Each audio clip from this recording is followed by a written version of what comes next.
Thank you. Thanks for managing us.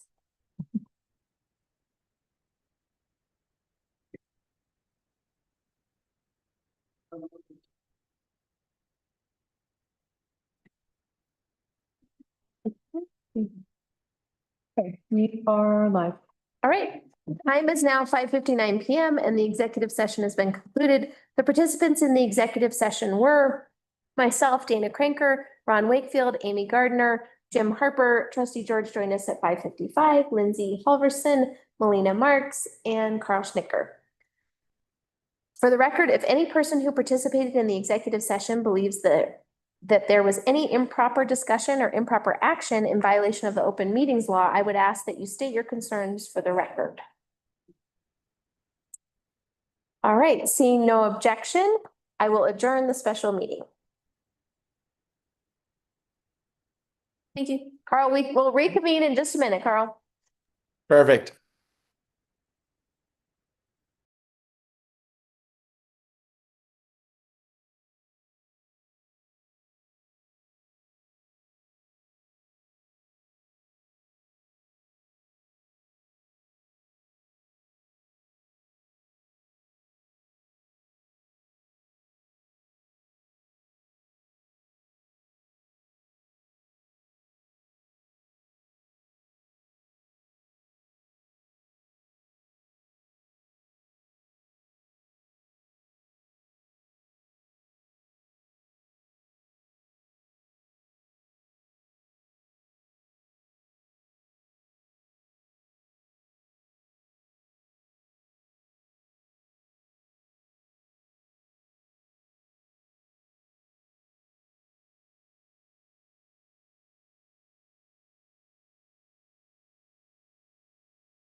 The sun was out here.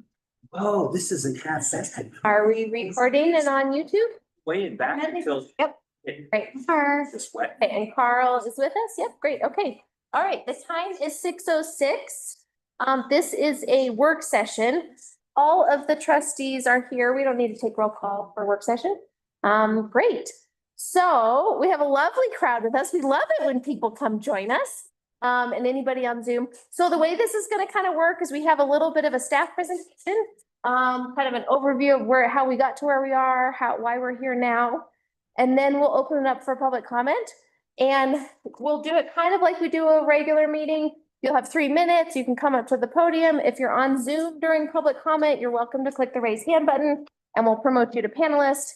Everybody will have 3 minutes and we won't really do a back and forth dialogue, but staff's going to be taking notes. And if there's like common questions that come up, things that we can address today, we'll be able to do that in the second part of the meeting. So, yeah, so we have 3 minutes to state your comments, concerns, questions, and then we'll have the second half of the meeting to give a little bit more detail and to basically address any questions that we can address today or comments today. Anything else you wanted to add there, Gloria? No. Okay, great. All right, so we'll have staff presentation, public comment, and then more discussion and a little bit more from staff. So I'm going to pass it off to staff. Sure. So I will start talking. So we're talking about the water and sewer rates today. And I'm going to give you a little background of where we came from. So while I was drafting the 2023 budget, I saw that the water and sewer rates were not sustainable. And why you say 2023 as opposed to when I drafted the 2022 budget, it's a little different with our fund balances in the water and sewer accounts because we incorporate our assets with that as well. And we had been budgeting for a $2 million grant. So it actually had been kind of hiding the fact that we have been spending down our funds. When I took that away, it was the fact that we had been spending down our funds and not gaining in those two funds. So we found that the 2017 recommended water and sewer rate increases after they had done a rate study had not been implemented. So the board took immediate action in 2024 to increase those water and sewer rates to the 2017 recommended water and sewer rates. So that happened in 2024. It went, the water base rate went from 65.27 to 95.49, and the sewer base rate went from 68.73 to 73.65.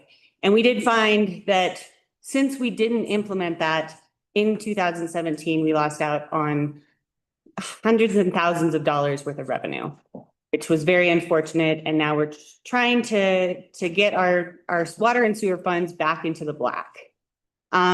So we conducted another rate study, and it took about a year to complete. That was with Chris Brandowy. And in his rate study, let's see, how do I go down? There we go. In his rate study, he suggested that we need to be increasing our water rates to $283.21 bi-monthly and increasing sewer to $209.92. Basically over doubling on everybody. Correct.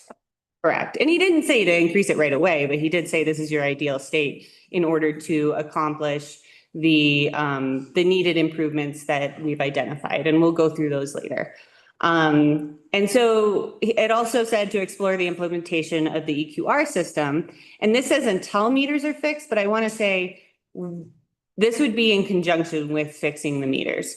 So this is like establishing a fair base rate for everyone. And then once we fix all the meters and get everyone on meters again, we can then gauge when, you're overage, you have certain overages, and we can incentivize people to use less water. So then after this rate study in July, trustees again responded immediately to the needed increase of rates. And we did 11.6% increase to the base rate of water And this didn't include the capital improvements line item, and I'll talk about that in a minute. So we increased 11.6 in water and 18.4 in sewer. And I'll show you later on why we did those numbers. At first, it was proposed that we do 15% across the board, but our sewer actually needed to be higher than that, and our water didn't need to be as high. So we took the difference and split it to 11 and 18% bi-monthly. So what happened to the capital improvements line item on the utility bills? So there's a line item on your utility bills, and you've probably noticed this before, where it says, $30 capital improvement for water, and then sewer was $5.92. I have no record of when that was established, and no special fund was set aside for these funds at that time. So what was happening is it was covering the operational costs. And since rates were not raised, it was supplementing for that rate, not raising those rates. So we're still saving for our capital improvement projects, but there's no longer a line item there, since we're building back up our funds. And so basically the ending fund balance is our capital improvement. It is our capital improvement fund in our water and sewer.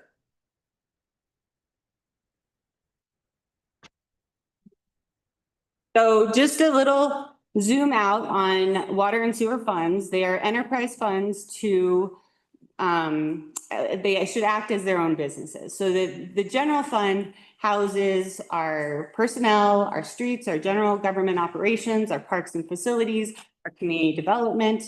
And water and sewer funds are supposed to be self-sustaining with their own rate structures. So that we call those direct costs. So that's like permits, supplies, engineering, distribution, and collections within the water and the wastewater. Indirect costs is personnel billing. So what we have in the general fund is all of the employees that work for our water and sewer funds. So we charge the water and sewer funds for their time. We also charge for the leases on some of our equipment. So we've adjusted those charges, and that's what we've called administration fees. And we can get it back into that, but I do want to say that we'll be reevaluating our administration fees during budget time. And this is more focused on our water and sewer rates at this time. But I just kind of wanted to put that out there. So here's a fun whole bunch of graphs to kind of show you where we've come from. So in 2019 and 2020, a water, let's see, it was a water tank treatment and plant upgrades. So you can see there that we spent down probably what was some of our fund balance. And we also received, I think about $100,000 grant and then a $400,000 grant in 2019, 2020. In 2021, we're looking like, okay, we're stabilizing, right? And that's why I wasn't alerted right away, because we see this and we say, okay, look at our revenues there and our water expenses, they look good. And then we go into 2022. And in 2022, we received an ARPA grant, or our America Recovery Grant. And we purchased a purchased a generator. So you can see that the spending is a little bit more. We also had more taps during that time that we installed. And we actually did in 2020, 2021, and 2022, we had significantly more taps during that time. It dropped off in 2023 and 24. Our taps were pretty much, I think we were around 14,000 in revenue for taps during that time. And before that, we had been like 32,000, 40,000. So it dropped off quite a bit. And then in 2023, we also did a fire hydrant replacement. I think it was 4 or 5 fire hydrant replacements, which was 26,000. So you can see the spending there. And then the increase in admin fee was actually a result of increasing our pay. And that the way it was calculated, it it increased the admin fee quite a bit. And then you can see as we saw that in 2024, we adjusted and we reduced the admin fee again because we said this is too much. So that's kind of explaining, you can see my cursor, right? Yeah. Can you, So that's okay, do you want me to tilt it? Or can you guys see it? Okay. Maybe tilt it just a bit. Yeah, just let me know if anyone pops up here with a hand. Yeah, I will. That's good. Okay, can you see it? Is that better? Got it here. That's fine. That's better. All right. So, what I also wanted to show you on this is the water fees collected March year to date. And this means that our rate increases are working. We're actually receiving more revenue finally and getting into the black, which is where we need to be. And honestly, I think we're getting there faster than we thought we would, without having to do Chris's extreme rate recommendations at this time. Any questions on this water fund graph?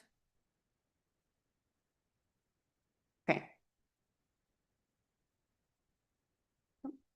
We'll go into the sewer fund. So sewer fund's a little bit more stable as far as revenues and expenditures. Again, in 2021, you'll see the sewer revenue and sewer expenses. We did receive the first half of our American Recovery Grant, and we purchased an aerator for the sewer lagoons. I don't know if you remember that in early 2020, it was very stinky. And we just got this money and fixed the problem right away. So that's what happened there. And then in and then in 2024, we're now getting into our sewage collection system project, so USDA, and that definitely boosted those numbers there. As you can see, again, our revenue is increasing when the sewer fees collected March year to date. That's that lower graph there.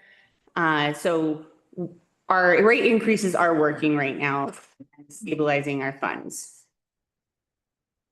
One thing over here, you'll see this is sewer fund expenses. And in 2023, you'll see this green here, that's administration fees. And we reduced that in 2024, realizing that's not sustainable to be charging that much to those accounts. And reducing it. And then I'm going to ask you guys again during budget season to look at that and how we allocate those funds back and forth. So any questions on the sewer fund graphs? Pretty self-explanatory, hopefully. All right, now I'm going to kick it to Steve for some meters. All right, so in the journey of getting to work with the crew, doing meter reading, and then taking it to the office and doing billing, it became pretty apparent pretty quickly that it was very confusing. And what's up with all these meters? So you've got out of 600 meters, 269 did not read.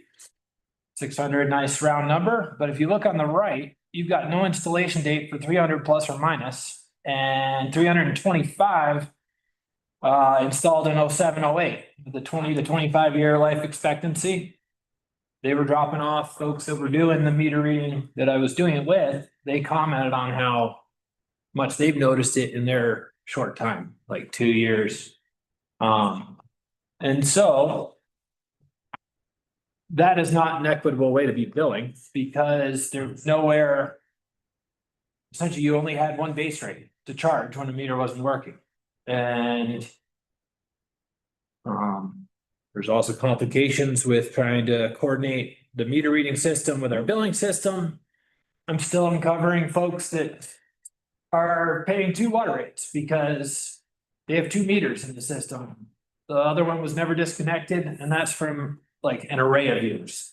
So meters not really serving the system to be sustainable. And you had instances of Several unit buildings paying the base rate, just like the guy in the one little house, you know? So why are EQR rates equitable and sensible?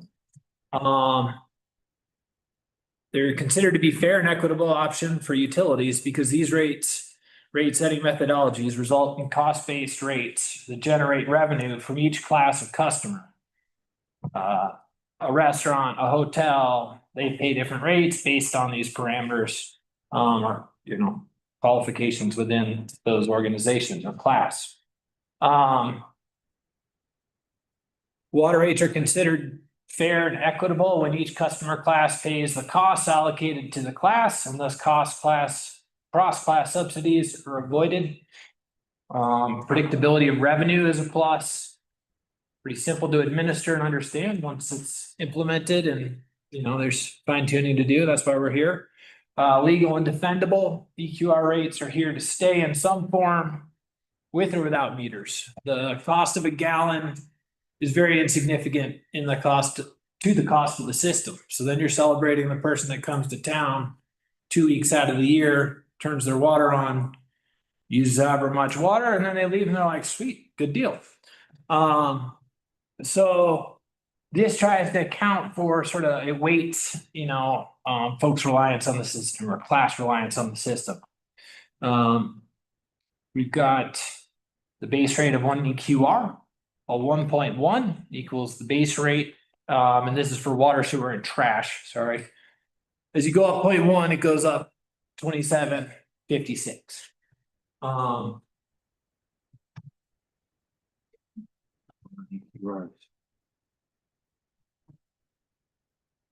So yeah, some sort of metering and EQRs is sort of the situation for the future to make our system sustainable. With our, you know, economies of scale, not that many payers, also pipe 7 feet deep, expensive repairs. With meters, we'll incentivize less water usage, helping with water security. Leaks can be detected on the household side of the meter, providing a better service to citizens and reducing water loss.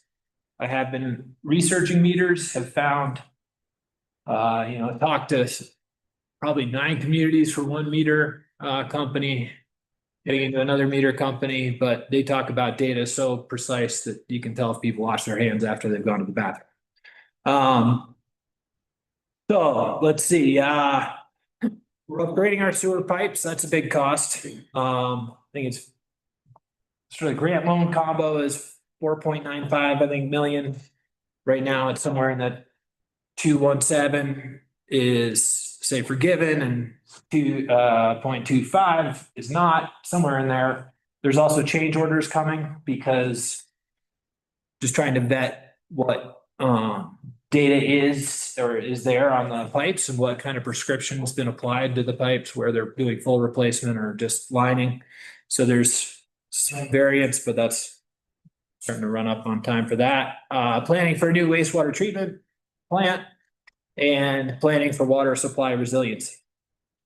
So up ahead, issues that we're going to be addressing: EQR multipliers and increasing equity through a more granular approach to EQR characteristics, i.e. 1 bath versus 2 bath. This is for commercial and for, say, ADU application. We have language that says a pair of public restrooms, but not one, or shop space with 2, not 1.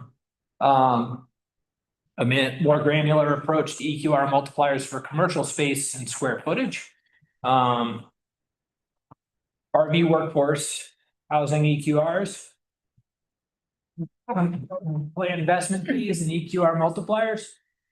Vacant land with water in that EQR, and then that sort of transfer accompanies utility billing during the construction period. Right now, once the tap is complete, utility billing begins, and folks with vacant land that have water to it pay just like a house. So that's not necessarily hitting equitable. And then billing cycles. Another advantage with an EQR system is say you're right, they bill once a year. But we could do quarterly. Doing quarterly, you'd have savings of about $700 in postage, staff time. And, so yeah, that's kind of something to explore as well and consider. Do we want to take some questions from there or do you? Yeah, so just wanted to give you guys an overview of what we'll be bringing to your attention as far as the address, what staff feels is important to address, and then we can take public comment now. Thanks. And I kind of wanted to zoom us out too. I really appreciate that, Steve. I think since Steve has come on, we've really been able to untangle a variety of things going on. And just to kind of set the stage for everybody here or online or who might listen before, really we were coming to this place where we were seeing rates had not been raised for years. And that's not a normal way to run an enterprise fund, really. We should at least be raising them a small amount for inflation. So the fact that they were pretty stable for a very long time was not a super efficient way to run those funds. And so we're kind of at this intersection of, we were basically bleeding money from these funds every year that we weren't addressing this problem, or every billing cycle that we weren't addressing this problem. And the town board got the rate study that basically said, if you don't do anything else, you will need to double rates on everybody. And we all looked at each other and said, well, that's not feasible. We can't double rates on all of our residents, especially because we recognized we were having a really significant challenge with our meters, where they weren't serving the function that they were originally meant to serve, which was to account for the various users in our system. And so we were having situations where we have a hotel or a restaurant or an RV park paying the same base rate as a single family home, which just isn't fair, right? It's not fair for that to persist for a long time. And so we needed to find a way pretty quickly to triage this problem. And so that's how we got to the EQRs. And I've described them to people a lot as a blunt instrument. They're not like a scalpel surgery approach to this problem. They were a very blunt instrument to address the fact that Gloria showed on the graph that we had these enterprise funds that were really kind of bleeding money over time. And so the board took the approach of kind of not phasing them in, but really saying we have to address this. Every month that the hotel is paying the same price as the single family home is a problem. And so the EQRs were kind of blunt. And now what we have is an option to kind of tweak them. Again, we've heard feedback that say, well, what about 1 bath versus 2 bath? Or what about a shop that doesn't have a bathroom? Or what about an ADU that's tiny? Is it getting billed the same price as a, 0.8 of an EQR instead of 0.5? So I think we have some options to do some tweaks here, but it was pretty clear that doubling rates on everybody or doing nothing was not really the option. And so where we are is kind of where we are right now. So that's kind of zooming out for everybody. Thanks, Steve. Thanks, Gloria. We'll open it up for public comment now, because I know you guys have questions and comments, and many of you have a lot of great background history that's helpful to know. So we'll do 3 minutes of public comment. You can come up to the podium, share your comment or question, and we'll go from there. Who wants to be first? And if you're on Zoom and you want to click the raise hand button, we'll do in-person comment first, and then we'll do Zoom public comment. This is the time to bring all your EQR thoughts and questions. Paul Zimmerman, been bugging you for a while. Curious on even the base rate increase, because you say we talked 11% for water and 18% for sewer, but the raise was 10%. That doesn't match out. And it's $25 on the $250 bill. It went up, that's 10%. So that doesn't even match. But I have 3 properties. Home, of course, 10%, which everybody got for a single family. The pickle barrel went up 47% on a month that we used nothing. So the base rate last year, just so you know, was $445.42. I was not paying a single family rate. It was already EQR adjusted for a base rate for businesses plus usage. Smedley's, for some reason, went up a whopping 70%. I mean, I don't know what equitable formula we used for this. I mean, it's like you say, it's unsustainable, but the real problem was the amount of admin fee being taken. And it's being used to balance the general fund. By comparison, the only close comparison I can find, Lake City. Right? Thought that's pretty fair, same size, their system's probably the same. They spend $413,534 budgeted this year, or actually that was actuals last year to run their system. They have 218,000 in payroll, and then everything else is line item beautifully. Ours this year, last year we took more, but this year you're gonna have 676,880,000 in admin fee to account for all those costs. That's, I mean, 260,000 more than then. It's not, I mean, somehow there has to be cuts in what the town's doing. We just can't sustain this, and we're hitting the businesses hard. We're hitting homes hard. The money was there. It's just been taken for other purposes. And that's the problem. They have $1.5 million in their general fund, in their utility funds. I mean, 10 years ago, we had about 400,000 in each one, and they've all been taken out in admin fees. It's not sustainable is correct. Thank you. More public comment?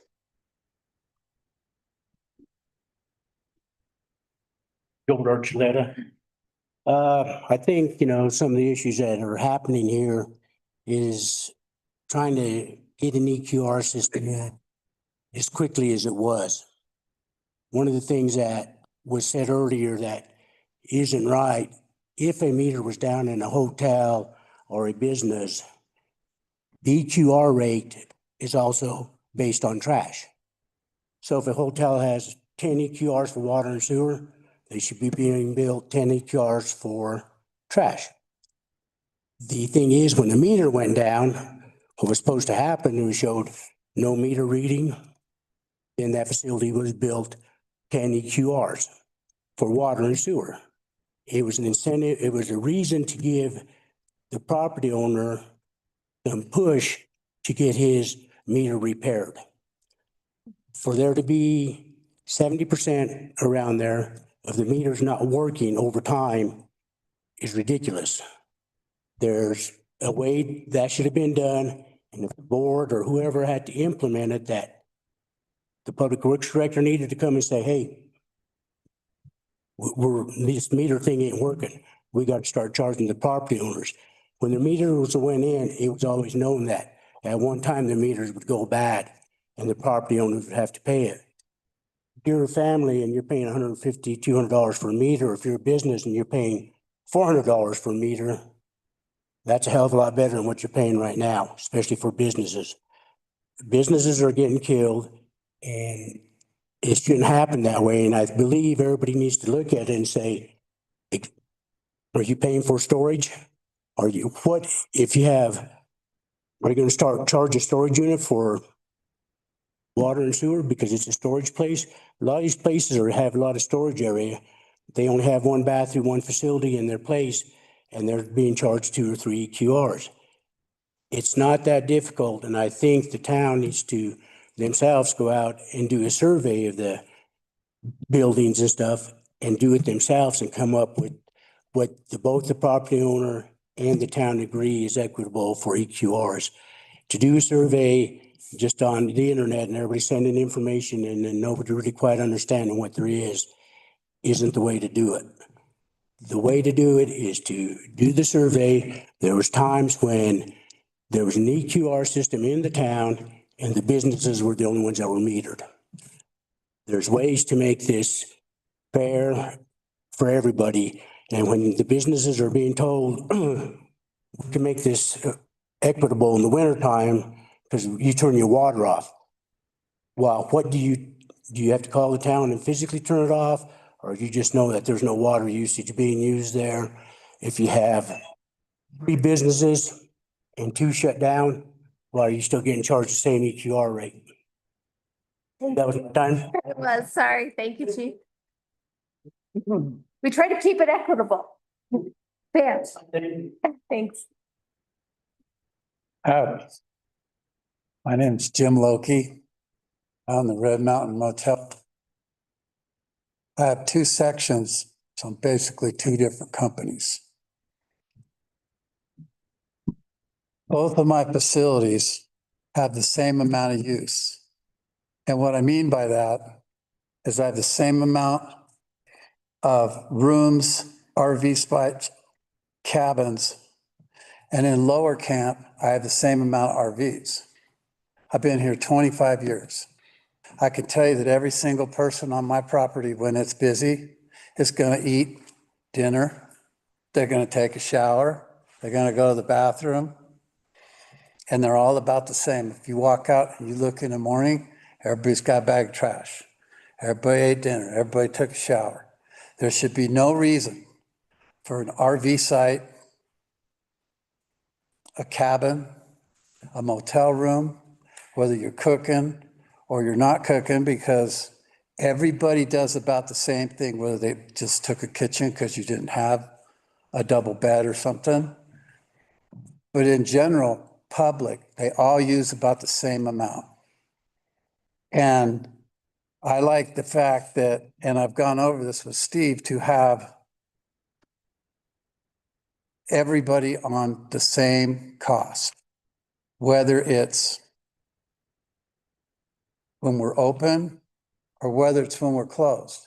I have to be closed 8 months a year.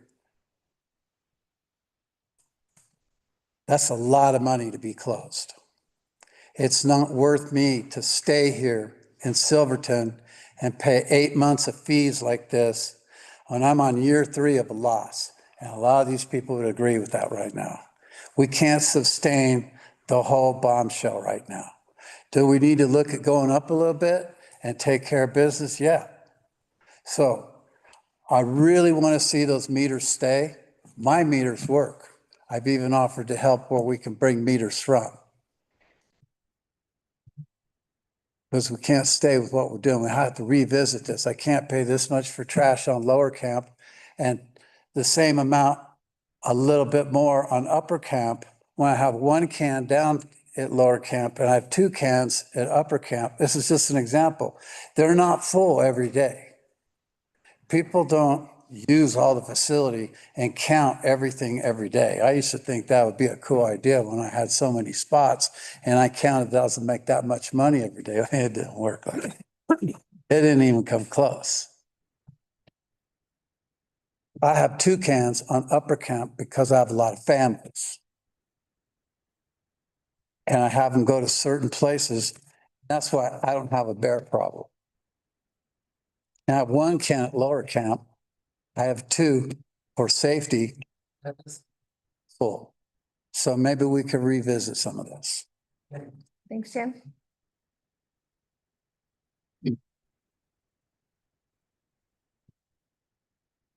Jerry Chambers, Several weeks ago, I contacted Steve and asked him, or actually informed him that my billing rate was wrong. I'm being charged 1.6 commercial EQR. And the additional 0.6 was for square footage over 2,000 square foot. I don't have over 2,000. I wish I had over 2,000 square foot. I don't have it. Response from Steve was that he is including the old sheds that are behind my building as square footage.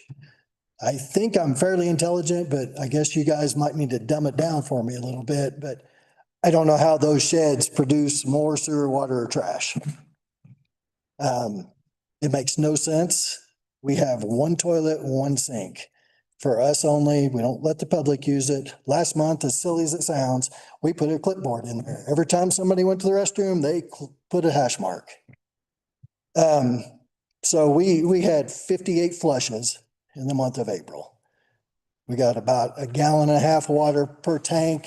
If you wash your hands, maybe 2 gallons every time you use the restroom. That's 116 gallons for the entire month. So the fair and equitable is crap, is what I'm saying. You guys need to revisit this. Thanks, Jerry. Other comments? Can I give my time to somebody else? I wasn't going to say anything because I'm very good at public speaking, but I would say that, so my name is Jackie Westman and we own the building at 1145 Green Street. We have 3 apartments, 2 of which are rented to long-term rentals. Everyone knows Melanie, the cat lady. She's been with us 10 years. We have some of the lowest rent in town. By your EQRs, we would have to increase her rent because her rent is utilities included. With this new EQR, it's an additional $186 for just her apartment. So we have a working meter. We don't mind paying our fair share for utility, right? One thing I would like to bring up is there's 40 Airbnbs that so many of them listed, and I went through every one of them.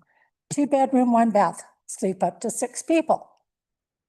3-bedroom, sleep up to 8, sleep up to 10, sleep up to 13 people. How is that equitable to anyone that has a meter? There's no way you can figure out what's being used in all of these businesses or that particular kind of business. So I don't know, something needs to be done because our rate went 68%. So that's our increase. So something is wrong. Thanks, Jackie.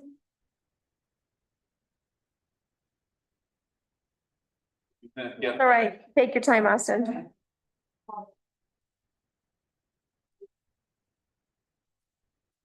Yeah. Thanks, guys. I'm Austin Lashley at 1350 Empire Street. I just had a couple comments here. An equitable and fair, transparent thing to do to send out these EQR formulas and what EQRs people are being charged for to every account. It's mildly infuriating to have been charged water and sewer overages in the past. When sitting on this board, I was told that the majority of the meters were working and that everybody was being charged this and it was equitable and it was fair, to hear that a vast portion of them were not. There's been a decent amount of billing errors presently and in the past. Concerned about how many of those were paid and unaccounted for if people didn't catch them. On the EQR scale, I just think some of it is, as some of these folks have said here, not very equitable. My main concern is that we're discouraging denser development and affordable housing. That's my main thing. If somebody has a 3-bedroom house with an ADU, they're being charged an EQR 1.8.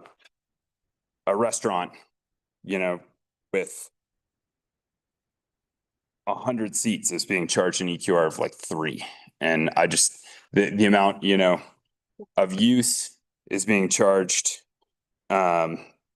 really unequitably for, especially I think, multi-unit residential, just as Jackie stated there, and the cost is being passed down to these folks.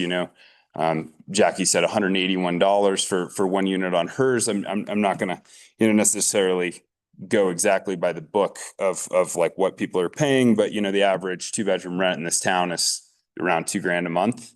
And if you raise that fee $100 a month, that's 5% increase in rent for affordable housing.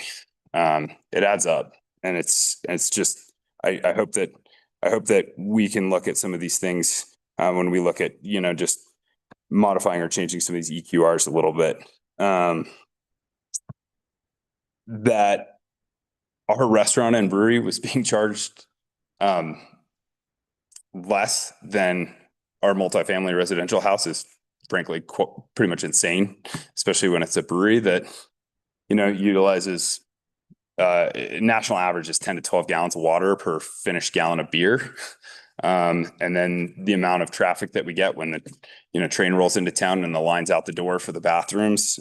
It's pretty crazy to think that I'm paying more at our multifamily residential house than we were at a brewery, with around 100 seats. Okay, yeah. Thanks, Austin.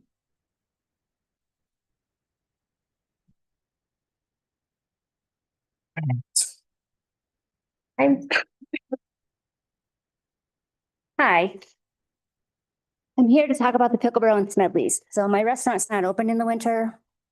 My meters work.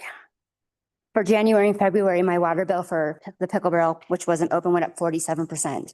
It's not fair and equitable. If Austin is really paying less on his restaurant, I'm paying 4 EQRs on my restaurant.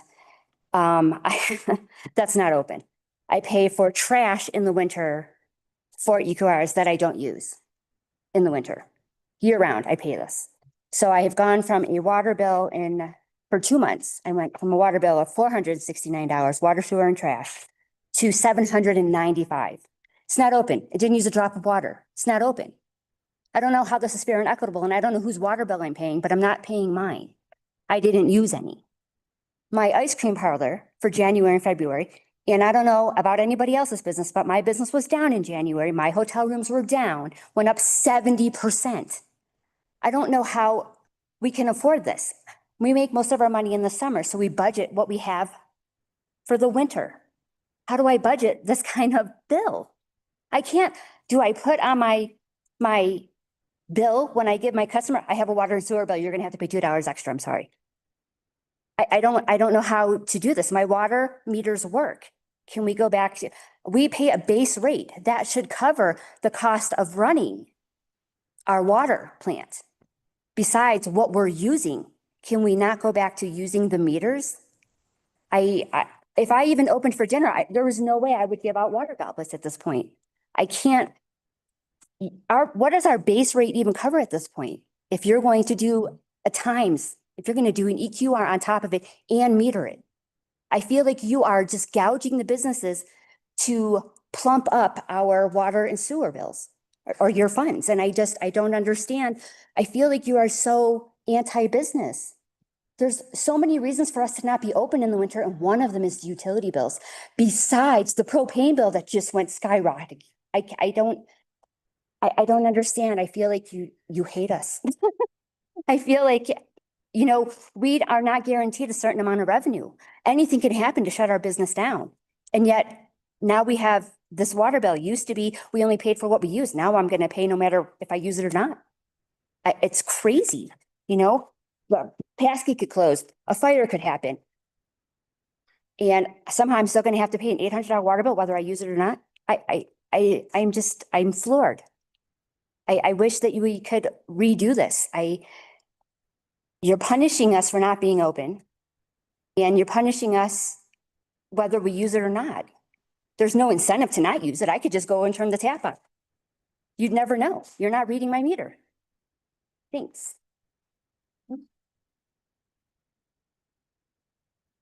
the public comment? Do you have any more in-person public comment? Oh, if not, we'll move to Zoom. Okay, we'll move to Zoom public comment. If you could introduce yourself, and you'll have 3 minutes when we can hear you. Can you hear me? We see your name, Rory, but we can't hear you yet.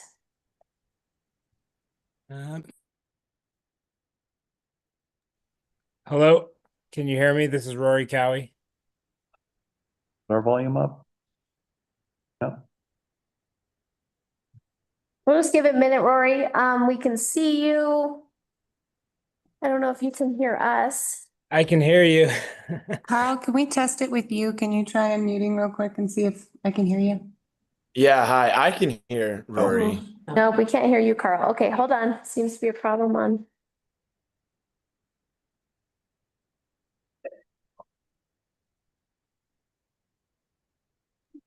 Thanks for your patience, All Rory. right, Rory, just give us a second. No worries, Carl. It sounds like you can hear me, so it's clearly not getting back through to them, but my speakers are working.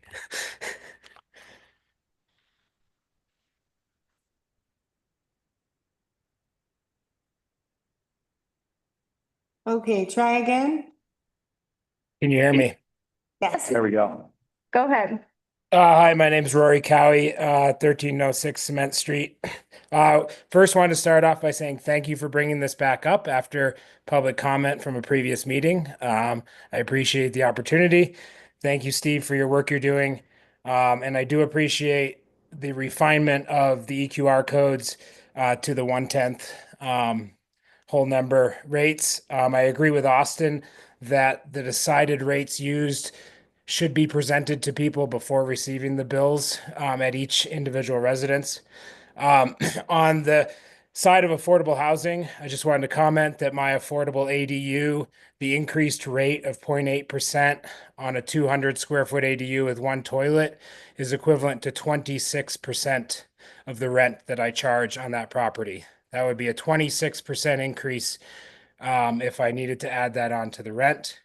Wanted to make a comment that I just received my real property notification evaluation, San Juan County taxes. Every single building in this county receives this notification. On the notification, it clearly states the building size and the number of bathrooms and how the property is categorized. I see that as a pretty simple direct connect to what is actually existing on each property, referring to Jerry's comment talking about square footage in sheds. It should be fair and equitable. It should be equivalent to what we're paying in county taxes. And my last thing is to be fair and equitable. It's a little hard to hear the town admit to 10 years of, I believe the word hemorrhaging money was used several times. And it's very clear the reference is to misbilling of large properties with multiple use for 10 years. And it feels like to make up for that, it's now coming back on other people that have different scenarios to make up for the money. And that transparency is a little frustrating as opposed to targeting better rates for the places that we know were undercharged for 10 years instead of adding to the others. So I'm probably almost out of time. But again, I encourage the folks to consider looking at San Juan County taxes and how properties are characterized when considering that, and agree that it doesn't line up with affordable housing to increase people's utility rates on affordable ADUs up to 25 to 30%. And that's all. Thank you. Thanks, Rory. Do you have other comments on Zoom? If you click the raise hand button, we'll promote you to panelist.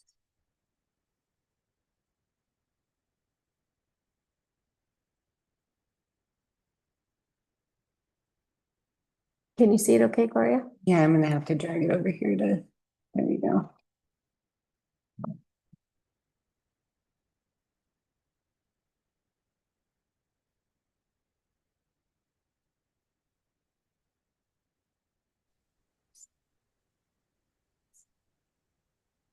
Okay, go ahead.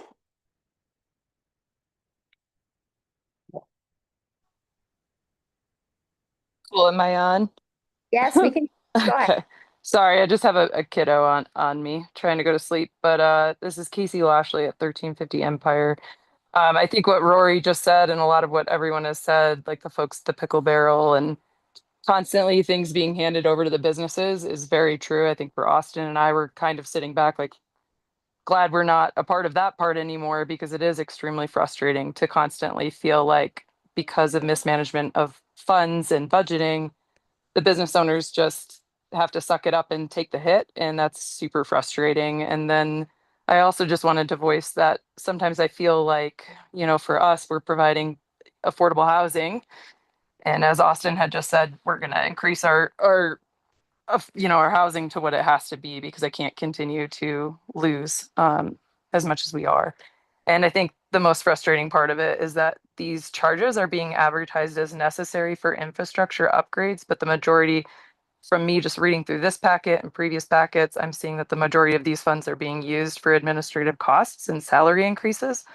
In 2023, there was an increase to administrative costs that demonstrated that this just demonstrates that it isn't necessarily being used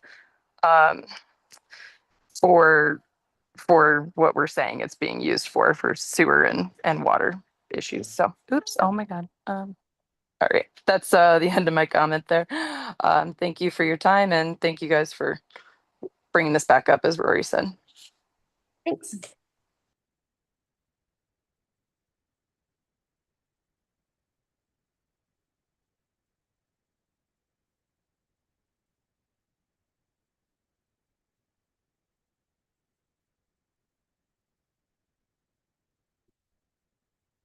Do you have any more on Zoom?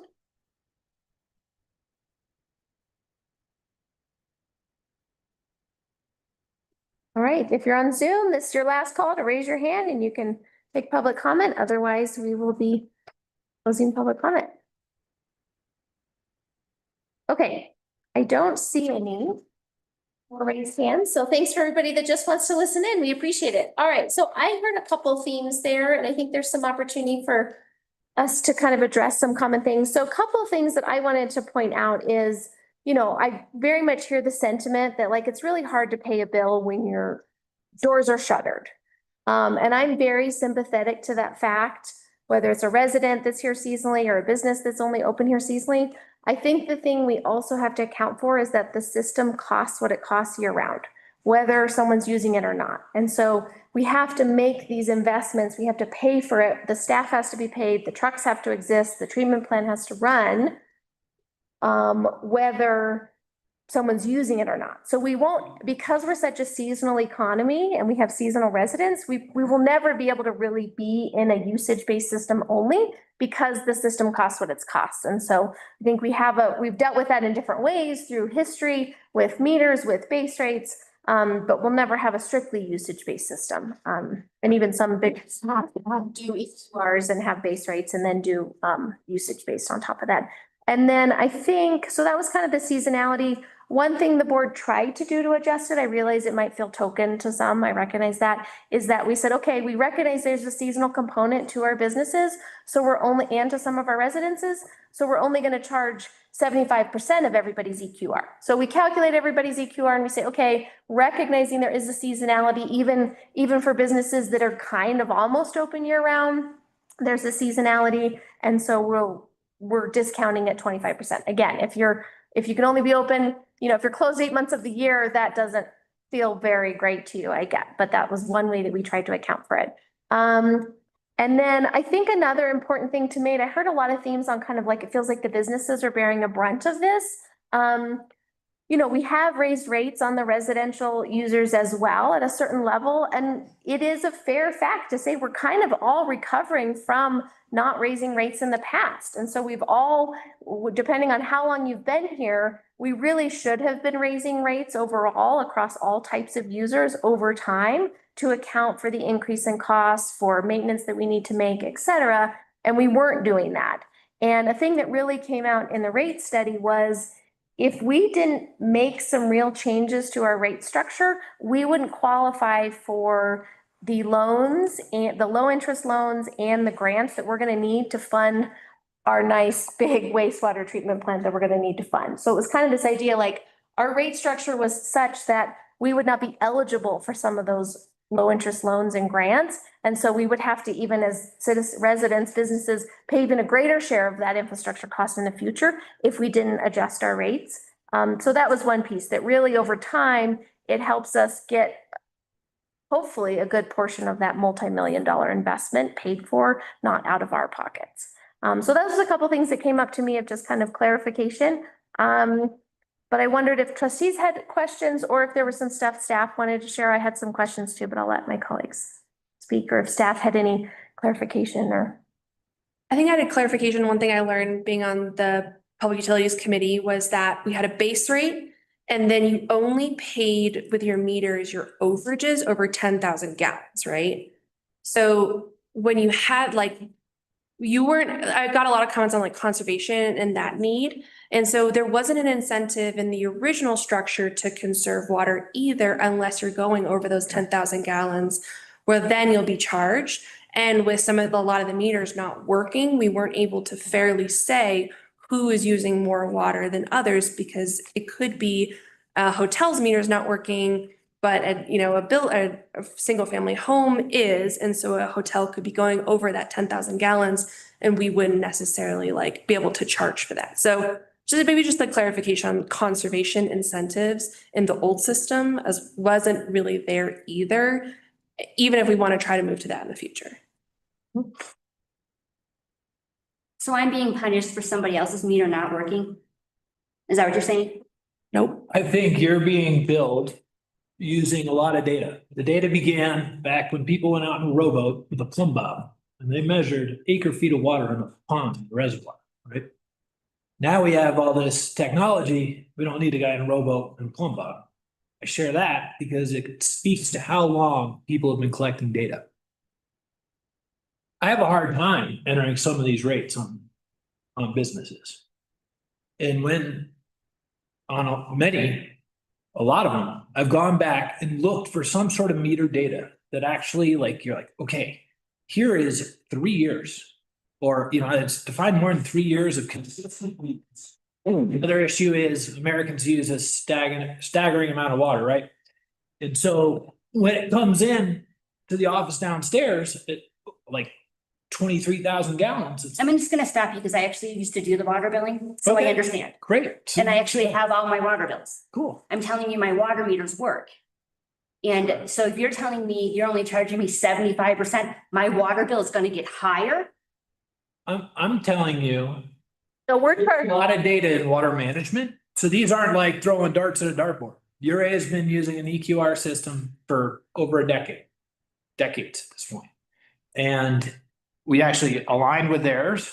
We utilize communities around us. We utilize the data from the organizations that are gathering the data so that they can manage water based off of, say, populations, businesses. So I just want to make that clear. I don't think I made that clear at the beginning. Make clear, I'm not open and I'm not using any water and I'm quite happy to pay your base rate. I've never said, I'm not arguing your 10% rate increase on your base rate. I'm arguing your EQR on my water and sewer. we're not gonna do a back and forth with staff and trustees. We're gonna have taken our public comment. If folks still have specific questions about their EQR and how it was calculated, I encourage you to meet with Steve. Be happy to go over with it. A couple of themes that I heard that maybe staff could clarify. So instead of, we'll be here all night if we do a lot of back and forth. And so I want to respect your time, everybody's time. But a couple of themes that I heard that maybe Steve and Gloria, you guys could speak to was kind of, we have the document that shows the types of things and how the EQRs are defined. Maybe what you guys could speak to, because I heard these questions, okay, how did you decide with each address or business or entity? How did you get to the assignment of the EQR and say, okay, here's my list of what types of things are on our EQR general sheet, and then here's the address and the business and the thing. So maybe you could clarify a little bit for how we made those assignments. Sure. So using assessor's data, building department data, you have a refuse EQR system, and Bill went around business to business and calculated all these factors, counted seats in restaurants. And so I use that. I didn't need to recreate the wheel on a lot of that. Yeah, so a lot of this came from the refuse EQRs, which we implemented a while ago, with doing boots on the ground, walking into businesses, counting seats, counting bathrooms. Yeah. And in that system, any square footage associated with running the business was counted. Mm-hmm. Right. So that's how a hardware store gets included the shed, right? Which, yeah, okay, helpful. Thank you. And then another common question I heard was kind of around the balance of, let me say this. We never quite know the implications of a policy until you implement it and you go through it for a bit. And I think this board has been very willing to step back and say, okay, let's try out our land use code for a building season and kind of see what things come up. Let's try our EQRs for a couple cycles and see what things come up. The very fact that we're having this work session is that opportunity to kind of say, okay, what things are coming up after we've worked through a billing cycle or two?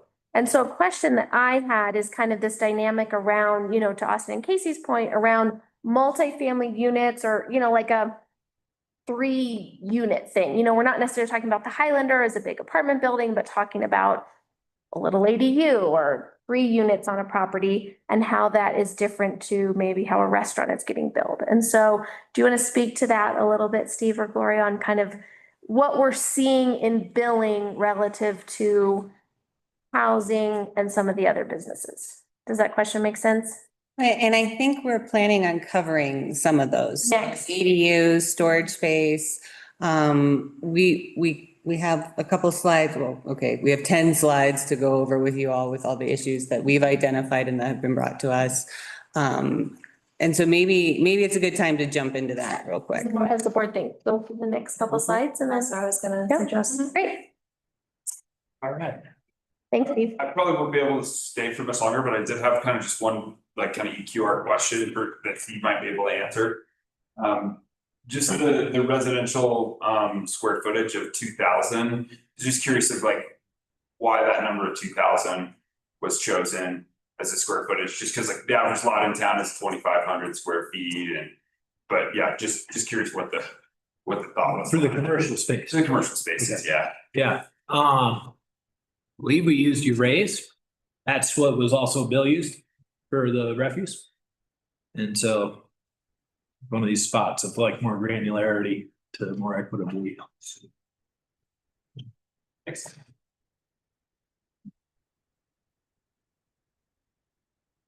Go, oh, I did want to make one other quick point about the admin fees. I think, one, you can see that, I mean, Gloria's credit, she's very attuned to this fact. There's lots of ways different communities bill their administrative costs that come with running a system. They line item it under those particular things. They pay it as administrative fees. There's all kinds of ways. And so I think there is a recognition that like, maybe these administrative fees, the rates that they're set at is not sustainable. And I think the board is very open. The finance committee is open to talking about it. We had different budgetary constraints this last go around, so we haven't tackled them to the extent we want. We're very open to that, recognizing that it's going to have an effect, continued effect on general fund balances and what we're able to spend in terms of other services in town. So that's the piece I want to say about it. All right. All right, take with Steve. Hi, Ben. Yeah.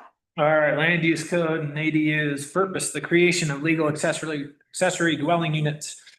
ADUs is generally encouraged as an effective means to increase available long-term housing while minimizing any increase in infrastructure maintenance and while retaining existing neighborhood character. For the land use code, the ADU must have a minimum size of 300 square feet, usable floor area as defined by the currently adopted building codes, not exceed 800 square feet. And then a parameter within the principal dwelling, include a kitchen and a bathroom to include but not limited to a sink, a toilet, and a shower or bathtub. Well, what my dictionary label as a kitchen? Room where food is kept, prepared and cooked, and where the dishes are washed. Diving into, so multipliers in our system, a 0.8 multiplier for ADUs up to and including 2 bedrooms and not more than 1.5 bath. Not all ADUs are the same, not all kitchens are the same. Some ADUs are under 300 square feet. What it is. We have language that each office or shop space with up to 2 bathrooms is 0.6. No language for 1 bathroom. Issues with accurate assessors data. Some of that has come to, folks have been like, wow, sweet, now I pay less taxes. Currently does not separate business, office, or shop space with 1 bath, half bath, or no bath. So consider 1 bathroom equals 0.4, half bath equals 0.3. Currently, we have no bath at 0.2. So like a finished space that's separate from the main building. Staff recommend further breakdown. ADU under 300 square feet equals 0.5 or lower. And so this is also something we'll be bringing to you all with the land use code itself, is the definition of the ADU and looking at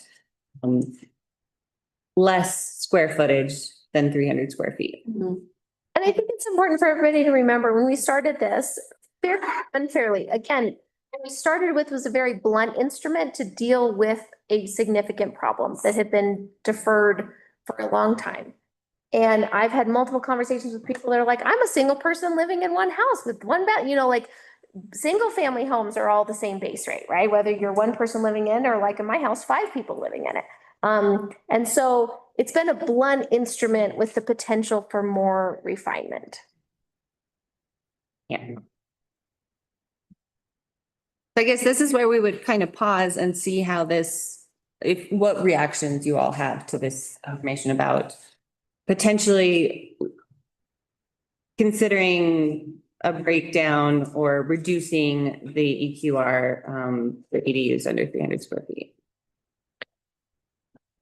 So over 300 square feet, it would remain the same Or would it be tiered? With the bathrooms and. with, yeah, the bathrooms. Be as granular as you all make direction for. You know, and then, but something you have to account for is the time and inventory for that. Right. But, seems, But so the recommendation here would just be to adjust the EQR for under 300 square feet and then over 300 square feet, keeping it at 0.8. yeah. And then when it gets to 3 bedrooms and 2 bath, then you get 2 base rates. For a single family home. No, so if you have an ADU that has 3 beds, 2 baths. Right. That's a pretty big ADU. Yeah, how do you, That's, does that exist? Are we trying to solve for a problem? that Thanks. doesn't- Yeah, It can't really because you got 800 square feet to max. So yeah, okay, you're not, I mean, unless they're closet bedrooms, yeah, it's not gonna fit. yeah. okay. That's like another home. I just don't want to solve for a problem that doesn't exist. Yeah. Yeah. Um, I mean, I feel like that is a good place to start to make it a little bit more equitable now, and we can make more adjustments if needed. Get more specific with bathrooms if, more issues arise. and Steve, you get ADU data from the assessor. Yes. Yeah. As well as, building department.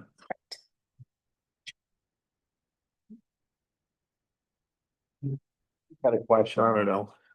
Yeah, we'll try not to do a lot of back and forth. Okay, go ahead. But just the payments aren't quarterly for water and sewer and trash, it's bi-monthly. Yeah. Your water usage is 7,000 gallons bi-monthly instead of 10,000. If you look at what the figure in the United States and family of 4, the average is 400 gallons a day for 4 people. That's 24,000 gallons bi-monthly. And if the rates were imposed that's why the rate was at 7,000 gallons, was because it was $1.06, I believe, for every 1,000 gallons over. So those people would be paying, if they use the average, would be paying another $160 bi-monthly. So it is there was a way to make people conserve, but everyone just needs to realize that when you're taking these numbers, you can't just say, I'm taking it, because you're kind of throwing a dart, saying I'm gonna take this average EQR. If it's a family of 4 and that's 24,000 gallons, there has to be an equitable number that works for everybody. And so it's just, there was things in place, and I think a lot of the struggles are we're trying to reinvent the wheel instead of looking at the wheel and just putting the spokes back in where they belong. Okay, so the question before the board is on the ADUs. That's one point where we can give staff direction on. Is there an interest from the board in changing the EQR amount depending on square footage of an ADU? Yeah.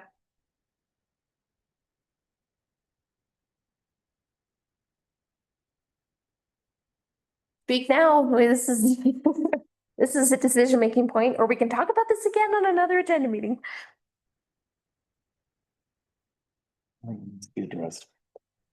Yeah, I recognize the challenge that it poses, but I think, as much as possible, basing EQRs on bathrooms and kitchens is an equitable way to do it. Thanks, Carl. So you would be advocates, instead of using a square footage assignment, use a kitchen and bath assignment? Yeah, I mean, I think, in the case of an ADU, I think square footage makes a lot of sense. Maybe that's more of a broad comment. Sure. Okay, gotcha. Any other thoughts? So right now, to clarify, Steve, the way we're billing ADUs is based off of kind of kitchen and bath assignments, but there could be an argument to change that EQR based on square footage. I mean, it's just a philosophical, it's different, it's just different ways to slice the house and bill it. Like, I think we're billing all ADUs at 0.8. Mhm. We, right, Not not the. bathroom. Yeah. Well, Somehow. So this would be adjusting under 300 square feet. I guess my question is like, do we have many ADUs under 300 square feet? We Under, might not know, or like They should be between, 3 3 and and an 8, yeah. So again, are we adjusting the EQR for something that doesn't exist? Or, I'm aware of okay, you are, 300. okay, Folks have come to me, okay, express concern, yeah. yep. Some folks haven't, and I'm aware of theirs, and they haven't said it occurred. So, Okay. you know, yeah. I can't say that I got granular with that meter data on the ADUs. Larger businesses, though, it's pretty striking. It kind of Right. levels it out across the 12 calendar months instead of the really high August, September, or yeah. yep. And we define an ADU as between 300 and 800 feet, includes a kitchen and bathroom, and it can be attached, detached, on a garage, separate outbuilding. But something like what we're talking about with a multi-unit, though, like that's like a multi-unit, a building that has 3 apartments or separate living units in it. That's not an ADU. That's a multi-unit. I think when we're trying to incentivize the use of ADUs and then having them build be close to Single family. a single family home, I don't think that that's helping ADUs prosper, and it's gonna, Yeah. discourage that. Like, what's the point of investing in an ADU pattern book with something housing authority if we're making it prohibitively expensive with fees? Right. And if there were 3 bedrooms in it, that'd be maybe another story, but most ADUs are probably 1 or 2 people. So just a concern. So then why are we recommending moving the ADU to under 300 to 0.5 instead of just all ADUs to 0.5? That's kind of what I would advocate. I like it. Well, I guess like, what was the thing, like, is that, because like this all adds up to a greater math that I don't have the ability to calculate right here. So I think it makes, they use less water. Hear what Bevan's saying. They're not significant like a single family home. But if there was a reason it was 0.8 instead of 0.5, other than it was just what the EPA and URA uses, then maybe I'd advocate for a 0.5. You have thoughts there, Steve? I Like, would you argue against making all ADUs a 0.5? wouldn't. I would then say, I guess the question that comes to mind is the person that's got a little tiny studio efficiency space. And they're paying the same as the 2-bedroom, half bathrooms. But then you could get granular like down on the residential level. Like, Yeah, I think we have to Five. needle here on, there's a staff time component to surveying every single residential house and say, well, this is a 5-bedroom house, but only 1 person lives here. Like, this is why you have to use some level of a blunt tool, because we can't have a custom rate for every single person in town. That would be true. Also, one benefit that ADU has is they don't have to have a separate tap. So there's a savings there for that apartment, so to speak. But that's saying that the meter works at that tap. I think there's a bigger component involved. I think it's about the tap infrastructure, right? Sure. Versus the metering of the tap. 0.5 for ADUs. I would argue 0.5 for ADUs, and maybe a future topic of conversation is what level of granularity we want to talk about for single family home usage, and or we are still trying to move to metering as a tool. I mean, this again was sort of the tool to problem immediately. And now let's move on to more granularity and more refinement to make sure we're trying a better job of billing all rate payers at an appropriate rate. I'm biased to incentivize ADUs as much as possible. I think they're a great tool for using existing land to house people. Yeah. Ron, thoughts?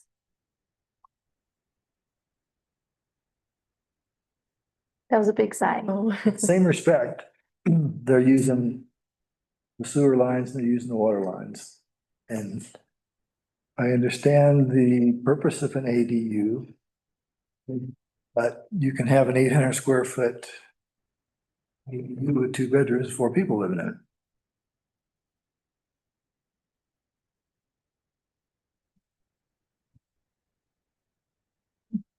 Like 6? Well, yeah, and it Well, just feels like. It's the same argument that we've just given to business owners and other people that don't use their places for the rest of the year is you still have to pay. You have to pay something. And what is it? What is that? What's the bottom, like the bottom point for somebody with the smallest possible unit, but what is still their fair share because they have to pay in for the entire system to work? And it is 0.5 that number, or is it 0.8? That's what I'm asking about, like the greater math, like that's that I don't really have the context right here.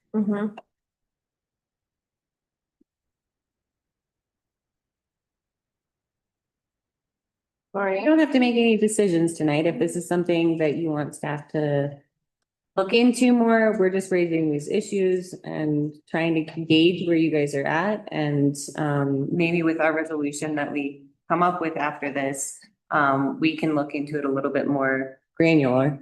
But it sounds like you guys support reducing the EQR for ADUs. 0.8 feels too Yeah, hard to me, it's still pretty high. personally. Okay. I would say just do it 0.5. Yeah, right. It's- Even, It's addressed. We yeah.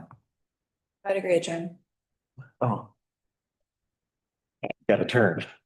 I support 0.5. All right. Again, I want to keep striking this balance between granularity and feasibility of implement. I mean, we had Chief say here, like, the more complicated we keep making all of this, then the easier it is to have billing errors, certain users not paying the right amount. Again, striking the balance between blunt and precise. And so this also plays in this plant investment fee for ADUs also plays into it. And I'll let Steve take his slide, but just kind of wanted you to think about it. That's why I moved us on to the next one, because this will also make you think about the ADUs. All right, so water and sewer tap fees is the guide for what the EQR multiplier would be for plant investment fee. So then I go to that, and I had kind of been under the impression that maybe, or that ADUs were getting some sort of a EQR multiplier per the resolution.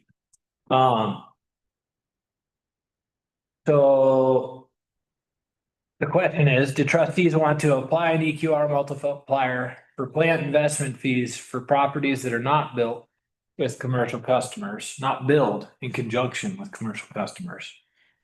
And then sort of depending on that, should plant investment fees be included for separate structures with finished interior? So business space, a shop space with water, this type of structure, is much like an ADU. The next one, I kind of get into the EQR multipliers look like in the schedule. In conjunction with commercial customers, you got the one. Can I go to the next slide, Steve? Yeah, sure. Okay, is this the one? It's the next one. Structure. Here we are. Okay. Yeah.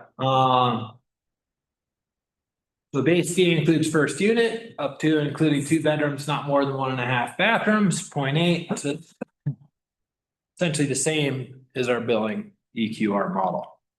What does this look like? A plant investment fee, say, is $553.48 for water. And if you times that by 0.8, yeah, we can go to the next one. Yep, sorry. you get 4,278. Is this the planned investment fee? If you've got an ADU going in where there's already water, and so this kind of the resolution spoke to, I'll touch on that in just a second. New build would be 1 for the first unit and 0.8 for the second unit / ADU, and would pay, the 5348 times 1.8. So you're looking at a planned investment fee of 96.26. The sewer plant investment fee is 31.90. Water tap fee 39.87. Sewer tap fee 36.24. In this resolution that I was referencing,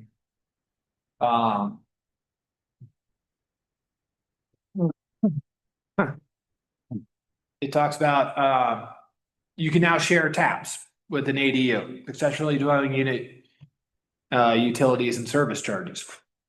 Existing site utility conditions may permit the joint usage of the principal dwellings, water and or sewer taps and service lines to service the ADU if approved by the Public Works Director. If it is not practical to use the existing water or sewer tap on a property, new taps may be required to be installed for the ADU as determined by Public Works Director. Planned investment fees for ADUs shall be applied with the applicable EQR multiplier as described in the fee schedule.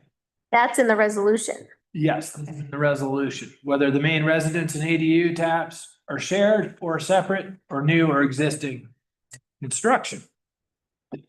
So that sort of leaves me with some needing guidance. As far as it nowhere specifies if you do need a new tap, do you have to pay for a new tap? One would think that intuitively you might say yes, but and then billing in conjunction with commercial customers, it is still relatively consistent that our, say, commercial taps are less than surrounding communities. So I wondered if maybe that was part of the intention and the language in that build in conjunction with commercial customers. So planned investment fees and tap fees. So right now, if the Public Works Director approves, an ADU can use an existing tap. An ADU can use an existing tap. Yep. Yeah. And so they wouldn't pay an additional tap fee unless if the Public Works Director approves. And that would be for a new construction or existing. I put an ADU on my house and the Public Works Director says, yep, you have capacity, blah, blah, blah. Great, go for it. So I get that savings. But and if you're building a new house, you pay for the new first tap, but then you don't have to pay for the additional one if the Public Works Director says, yes, this is sufficient. But you do, in our current code, have to pay the plant investment fee according to the EQR multiplier for an ADU. Residential customer, I read it as no. Because it says build the verbiage of in conjunction with a commercial account. I'd be like, oh. Right. The question is, why was that added? There's always a reason. And I mean, I remember when we were trying to incentivize ADUs and the idea was this, and lots of towns use this, like if the tap is appropriately sized and fine, like you don't have to pay an additional tap fee. But it's the plan investment fee that's a little bit curious. So it sounds like, Steve, you're asking two questions. Does the board want to continue with the language that says an ADU does not have to put in a new tap if the Public Works Director approves it? Is that the first question we're kind of revisiting? so I guess there's three in a way. Right. First one is, does an ADU have to have a new tap or not? If directed it needs a new tap, do they pay? They pay. What is that? I would think Yes. yes. Why not? Yeah. I mean, it would probably be in the incentivizing of an ADU, but Oh. Right, I mean. But we would could need be that infrastructure, yeah. Yeah, Trying, can't like do it. waive tap fees because they're gonna make it deed restricted or something like that, and it's managed by the Silverton Housing Authority, but that's a separate. That's a separate. That's issue. separate. Yeah. So yes. We're saying if they need a new tap, they would pay, yeah. Who else would pay? Okay, then the second question is, should the ADU in a residential area, on a residential lot, pay the planned investment fee? Regardless of whether they need a new tap or not. Correct. And there's the argument of like, well, yeah, I already have a tap. Why should I pay? You just said I need a new tap. But you're That was, increasing usage. It's a way to strike that balance. Yeah. I'm just giving the argument that I've Yep. kind of heard. Yeah. So We need to, that's direct for investment for the future and they're increasing use. They're gonna be an additional ratepayer, but they also are increasing use. But what if instead of full percent, maybe you just charged them like 75% because an ADU is not a full. Right, so so we're saying it could be according to the EQR multiplier for the ADU. I'm just saying. Thanks, sure, we like brainstorming, it's helpful, great. I'm sensing general consensus that we would like to charge the plan investment fee even if they don't pay the tap fee. Yes. Yeah, Yeah. Carl, I want to make, Go to the next slide. you can speak up if you have a different opinion. No, I agree. I think Maybe that was- if actually- anything, consider the multiplier. No, Yeah. I'm sorry. Okay, great. We were on it. Okay, we're on it. Yeah, just the idea that a new,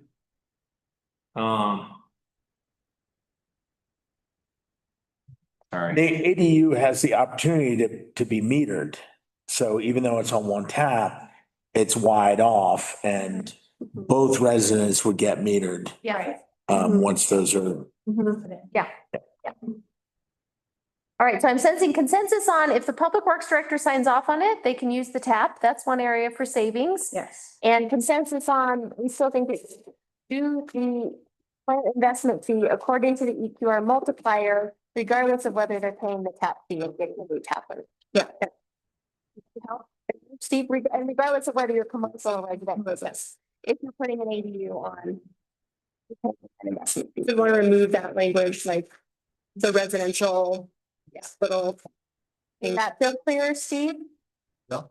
On consensus? Is there another question? What was the third question, Steve? So if it was decided, yes, does the ADU need a plant investment fee?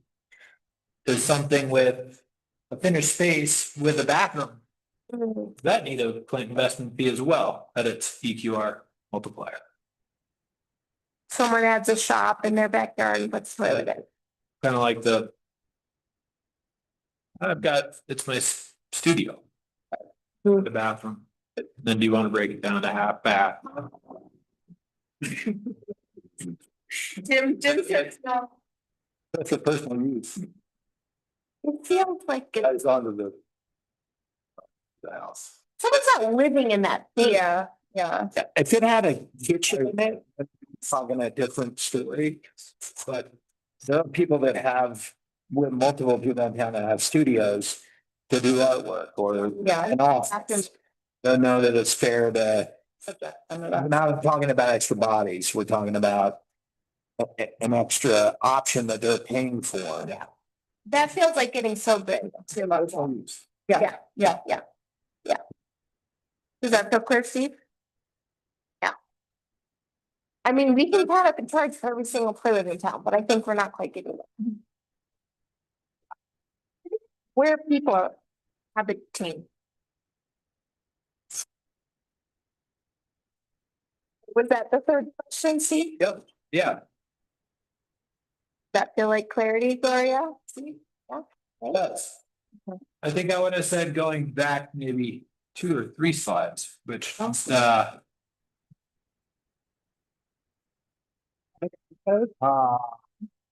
section 13.1 was that one. It just said, so if you have a water sewer already existing, the new tap is not required. Net investment fees would be 85.38. Except we're say use the multiplier. according. Okay, so then you, Yeah. so we need of that. Yeah. Yeah. Okay, You change it to 0.5. You change it to 0.5. okay. Whatever the ADU multiplier is, apply that to the planned investment fee too. Right? Yep.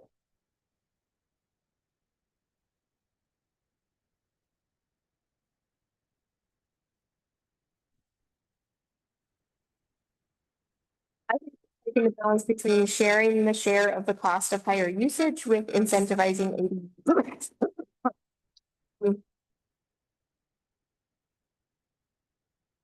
Does that make sense for you, Steve? Thank you. Appreciate that. You'll bring it back to us and we'll all. Clarity. So I think we got pretty much what this look like. I kind of was hopping along here. Maybe I should use this. RV workforce housing. EQR. Currently, we do not have this. Each commercial rental run with a bathroom is 0.4. So consider, 0.4 EQR for RV workforce housing or lower. Only charge during the occupancy. Felt like there's then gonna be the whole, well, they're only in there a little bit, probably at the quarter maybe of the billing cycle. So the 2-week blocks. For it has to get in there regardless. Then we have the context 0.4 EQR. So that would be $50 a month that someone in an RV workforce housing unit would pay for water, sewer, trash.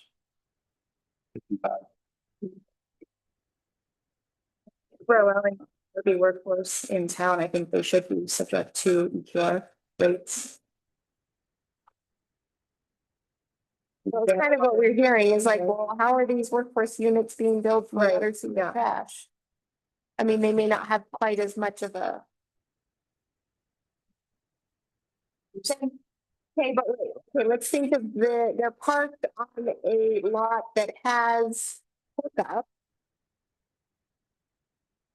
Are we double charging?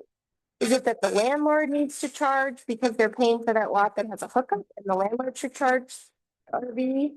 Or going and pumping at the RV park, which is paying their fair share of the water sewer, so they already are kind of getting charged and they're paying a fee to the RV park to get charged. Like, are we double charging these folks? Because of how we're billing the landlord or the RV? Really hard, yeah, it's gonna be hard to separate that out. But monitoring too. I mean, aside from, I mean, the workforce housing registered, and licensed in town. Beyond that, if you have guests staying in their RV on your property. Pause for just 1 minute. I just need to fix our audio. Yeah, yeah. For, We don't say it yet. The people online. Riveting. Okay, Carl, can you give me a thumbs up if that's working better? Yeah, that's better. Thank you, Gloria. Thanks, Carl. So Carl, the question was sort of like, are we double charging these folks because we're already charging the landlords where they're renting or the RV park where they might be dumping? For sewer, possibly because you have to empty it like 3 to 5 days. Yeah. Right, there's some language in there. And then that disposer is paying an offloading charge, so. Sewer, yes, water, no. Water and refuse, not really. Unless we really get the OS set up, right? It's kind of Right. like a pop-up ADU. Right. I mean, do we see a way, so the workforce housing is gonna register with Bevan or with, like town? Like, do we have a mechanism administratively to bill them? If they have to register with town and then the communication comes to me, Mhm. the property, then I would add the multiplier. Right. Another thing to consider is what does the RV park say that says, I pay whatever per site?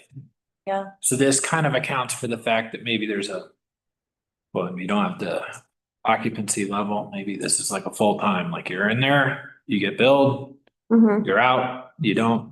It would just be Bevan and I communicated. Thoughts? I mean, if staff thinks they can do it, then yeah, Yeah, if it become, I mean, it sounds like it could become a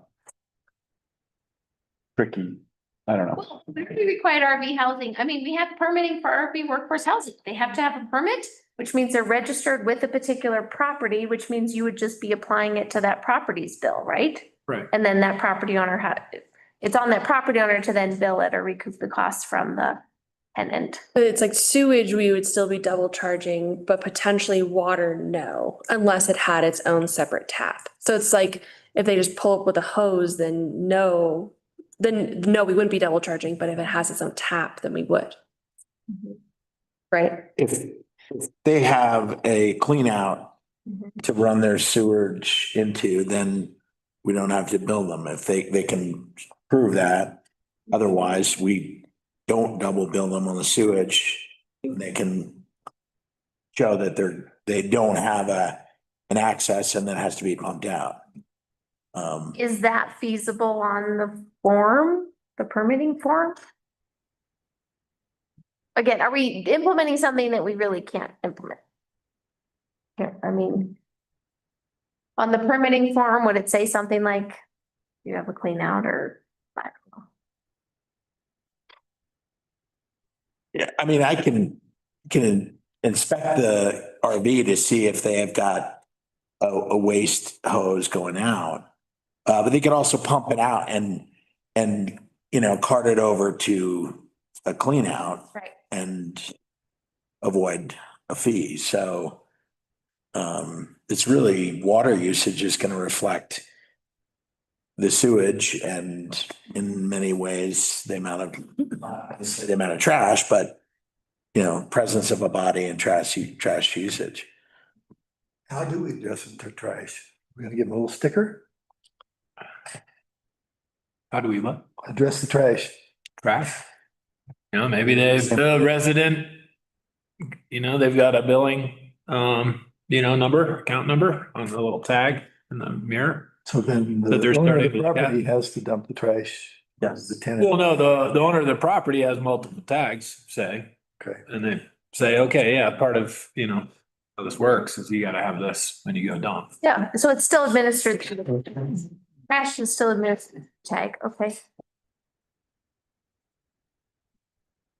So, I mean, if EQR? it could be done, I would advocate to add the 0.4 EQR, for RVs or ADUs, we have short-term rental use, I think. If only, if it can be feasible. Wait, I'm sorry, wouldn't we just still be double charging for some people? I'm sorry, I'm still hung up on that. Yeah, Charge a permit now. Currently, So we do charge a permit yeah, for RV workforce housing now. yeah. That does not go back, that goes into the general fund. That does not go back into our water sewer funds. Mhm. If you think about $50 a month, basically $55-$60 a month, for utilities. Hmm. Say we have 10 workforce housing, it might be a negligible amount at this, this is what I'm trying to say. I would vote no. A ton. Yeah, it might be harder to institute than the amount we collect. That's what I'm worried about. Yeah, okay, Mm, good. mhm. Okay, That's a fair argument. what about trash though? Would they still get a tag? Or would we have like the POS system set up for the summer to be able to like charge people? the property owner is paying for it, correct? The property owner would be paying for it. Mhm, okay. It sort of feels like we're covering it there.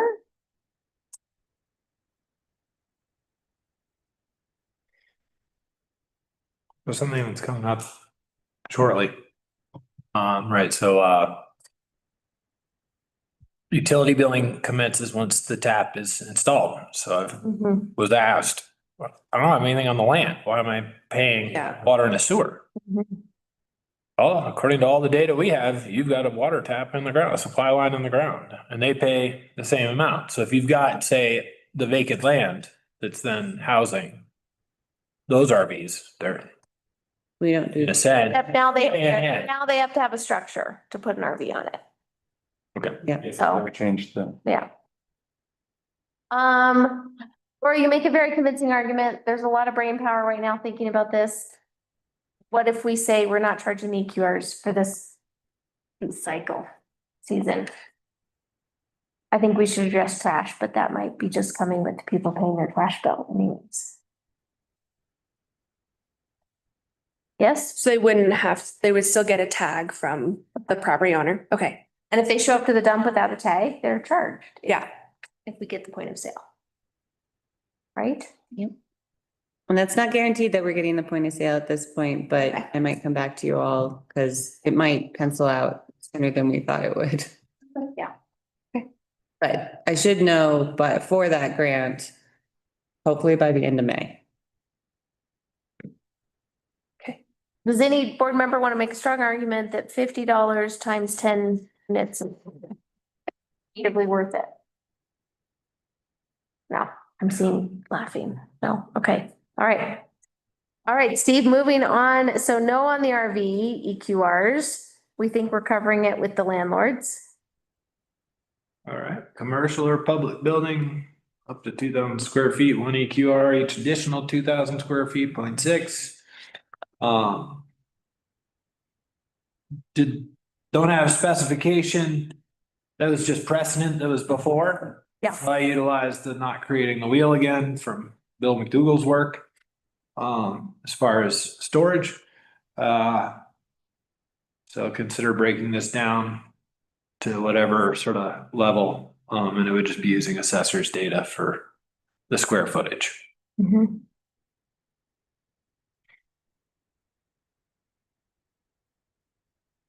And this would address public comments, right? Yeah.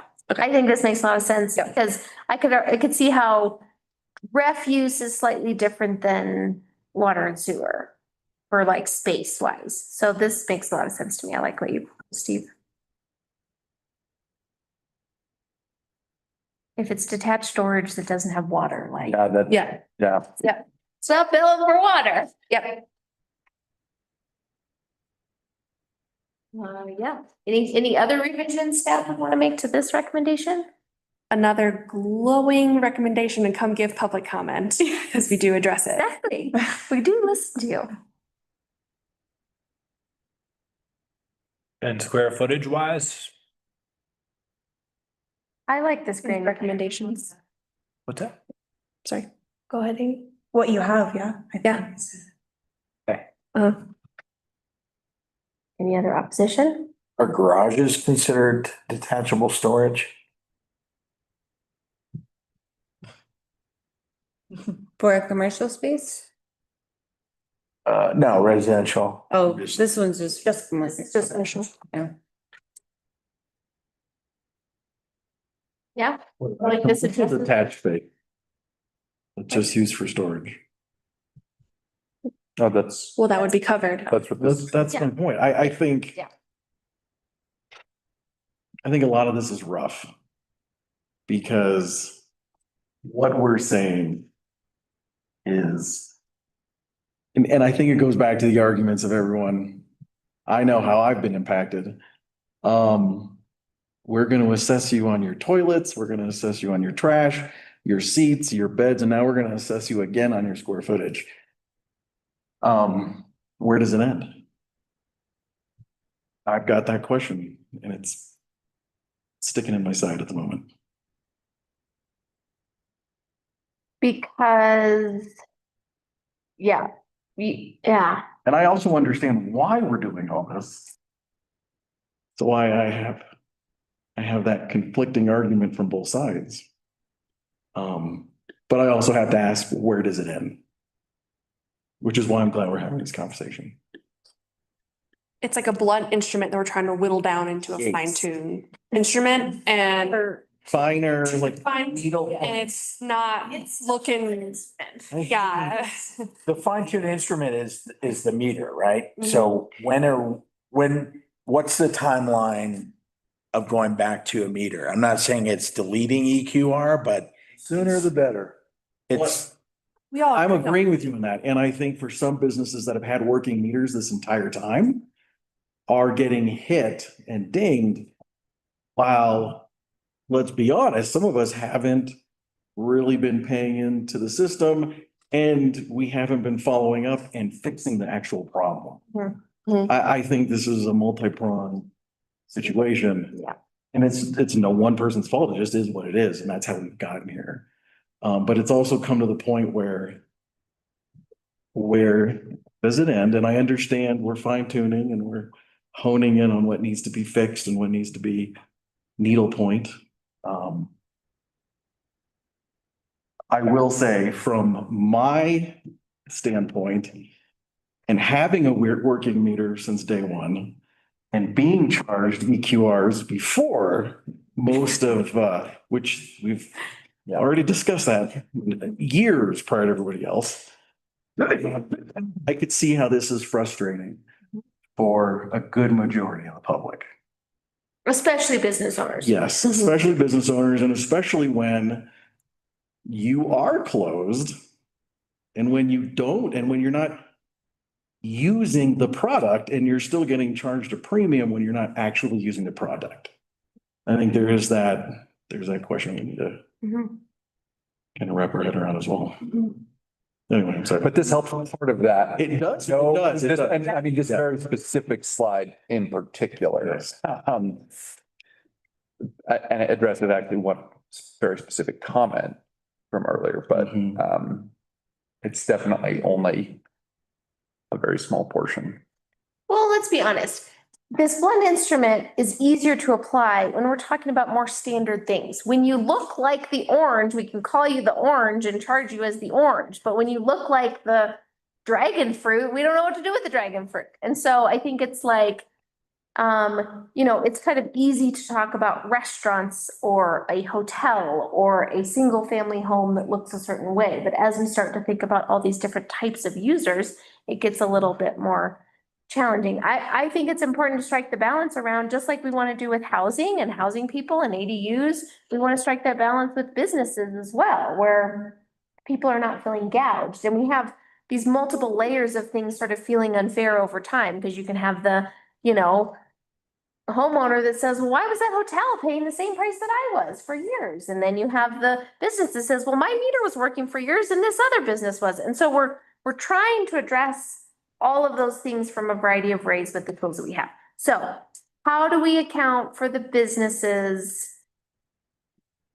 that, again, are not really our high water users in a way that works with the EQR system? Do we feel like what Steve has proposed here works? Jim, would you change some of this? I mean, I think your points are very valid. Would you have any revisions to some of this language in terms of the space? Or would we go back to charging by bathroom or sink? I think you need to ask that question to someone else at the moment. Because I can sit there and say that this needs to go back to, I don't want to say that. I think it needs to be very well defined before putting it out. I know why we all did this. I know the long discussions we've all had. I know the shortfalls and I've heard everything. Oh, well, it's because of this, it's because of that. Well, the reality is we've had mechanisms in place and we just never charged. Plain and simple. It is what it is. So we're here. Now we have to make up for those shortfalls, and it's 8 years worth of shortfalls. We are here. We're having to pay for it. So how does it work for everyone that everyone pays in equally? This seems to be the best vehicle. And how do we take this vehicle into the shop and fine tune it so it does work for everybody? Not everyone is going to feel really good about this because people are going to pay more, some are going to pay less. It's just all over the place. But as long as everyone's paying into it, then the goal has been achieved. But I think anyone walking out here feeling really, really good about this, I don't think they will. I don't think that'll happen.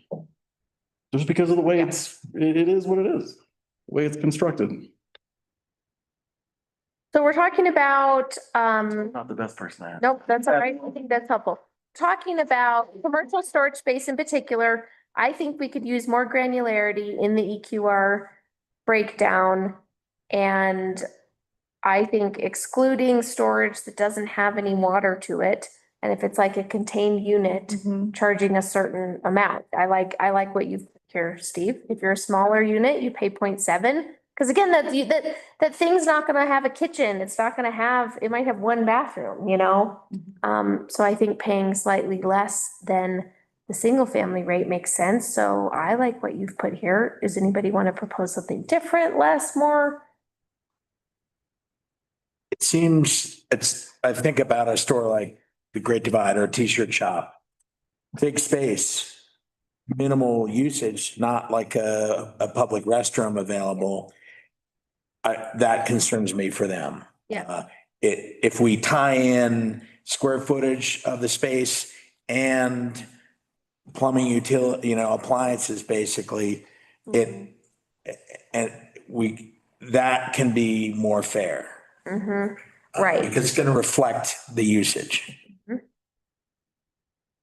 That does feel like worth staff time to figure out those number of bathrooms versus square footage and like spending time in like residential, whatever, doesn't feel worth it.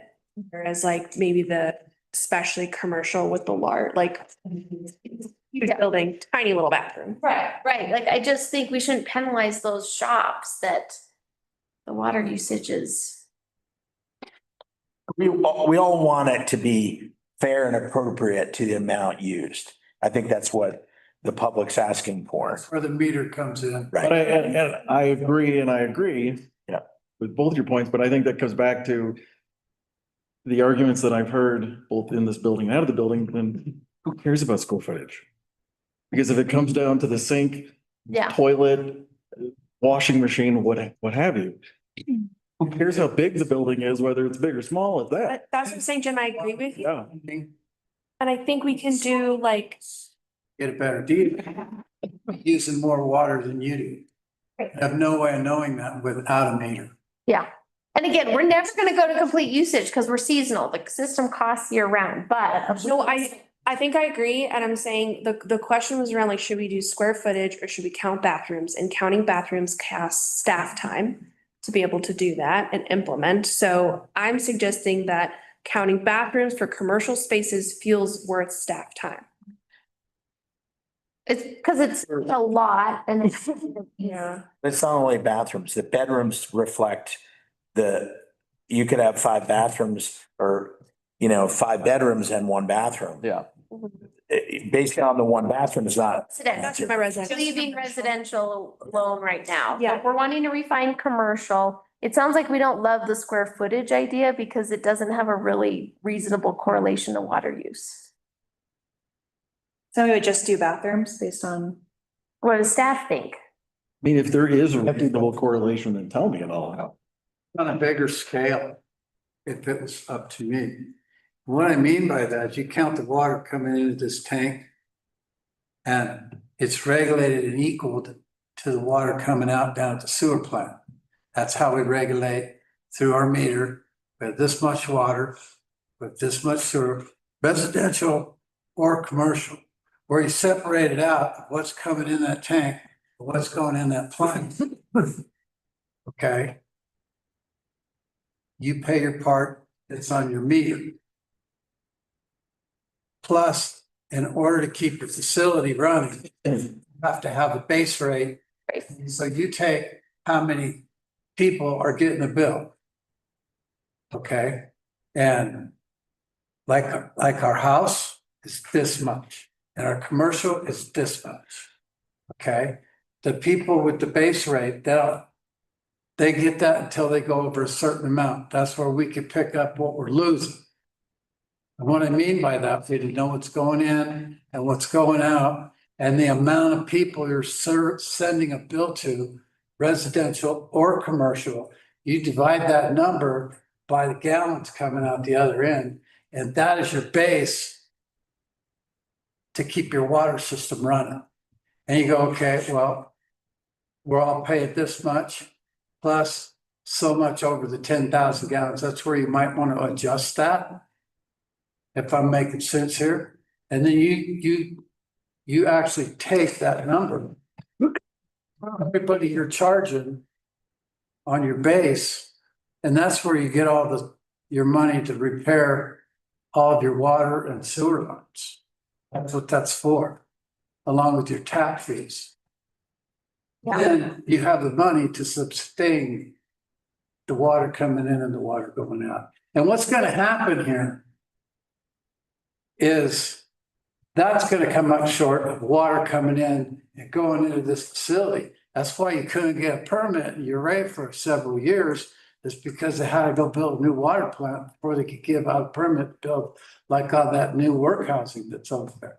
That was on hold for years until they got just this year when they finished the water plant. So you just divide it by what you have, and there's your money for that division of what we have to do in town. Now, what that number is, we have to count and figure it out. And then you know what you've got to, I can fix one pipe and I might not be able to fix two pipes. You got to have a nest egg of what you're spending on your water maintenance. That has to fall into that bracket. Otherwise, we're always going to be out of money. Yeah, thanks, Jim. So I think right now we're refining our EQRs. Again, they're a tool that lots of people use. They're not the end all of where we'll forever be, without some sort of meter option as well. But let's still keep focusing on commercial storage space. What I hear saying is square footage doesn't really feel like the right amount. Maybe it's just time to kick it back to staff and say, come back with something that feels feasible. We don't really love commercial space as square footage. Is it feasible to think about bathrooms, water usage? Is that helpful? Yeah. Okay, even that helps, Steve? Yeah, okay.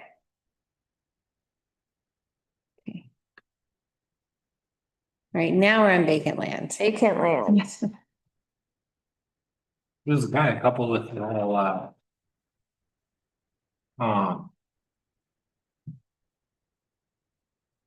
billing begins once the tap is been installed. And then you have vacant land paying what a house pays. Understand it incentivizes people to put up something on their vacant land. And then, you know, hear arguments from those that are understanding this, it begins once the tap is completed. There's arguments of why, you know, they're not using the service, how much they pay. So the thought of considering like, might not be a 0.5, but say a 0.5, and then also you got to consider maybe the time frame, because you can't have Bevan stuck in, you know, inspections for 3 years. Is this going to motivate people to finish their project? Maybe. It's a little bit. So. How often is this like a one-off thing, or this comes up a lot? There aren't. It's pretty minimal. Like, who puts a tap in and then sits on it for a long time? Few people have, because they make plans and then something happens and then, you know, building costs go up and or whatever happens, so, but. The goal is also to incentivize them to build. Right. And they will pay more in taxes on vacant land. Hopefully they'll eventually build on that land, but unforeseen circumstances come up and.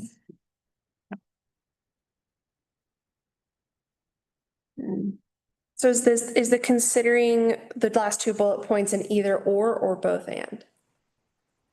Both and or either or, you know, or don't change it at all. So certainly is a small amount, but you know, for folks that are gonna like come in, get their thing done, you know, that's. I don't know, it's a gesture for getting it done, I guess. I'm open to strong arguments. I mean, again, I don't know this scenario in particular, so if people feel like, well, I heard from people and it was a problem, and well, like that, I'm. For Bevan, right, there's just like a couple, not even a handful of places. Yeah, I think I have more of an issue with homes that are left vacant. But it's those owners' choice to do that. It just, if we had a way of incentivizing to have them occupied, And we're trying to do that. But we have to accept, to me, the vacant home that's left dormant is similar to vacant land in a way. It's not being utilized.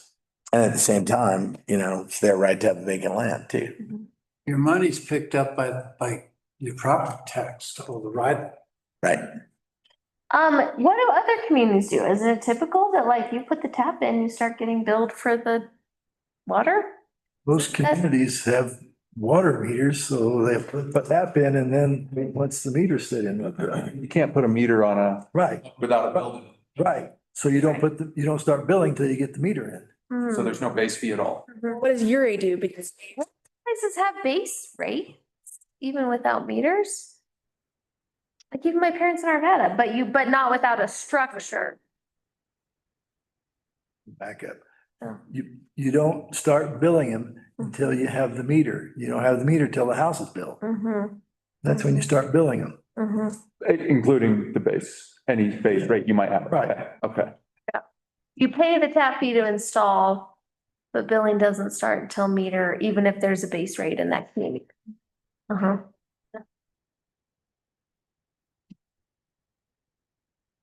what does URA do? What does your Ray do? Is there EQR? Because they have EQRs. Our neighbors to the south, for homes that are off the grid and utilize a well, they pay a flat $98 a month. Okay. Just on vacant land, on whatever. Even if they don't have a tap and they're on a well, they pay. Yeah. La Plata? Yes. Wow. Damn. Yeah, some communities have like a proximity. Yep. So if you're within proximity, like a certain amount of feet from access to that water, you still have to pay as well. Wow. Gotcha. Unless you got water. Right. Yeah. Yeah. I pay $98 a month. I have water rights.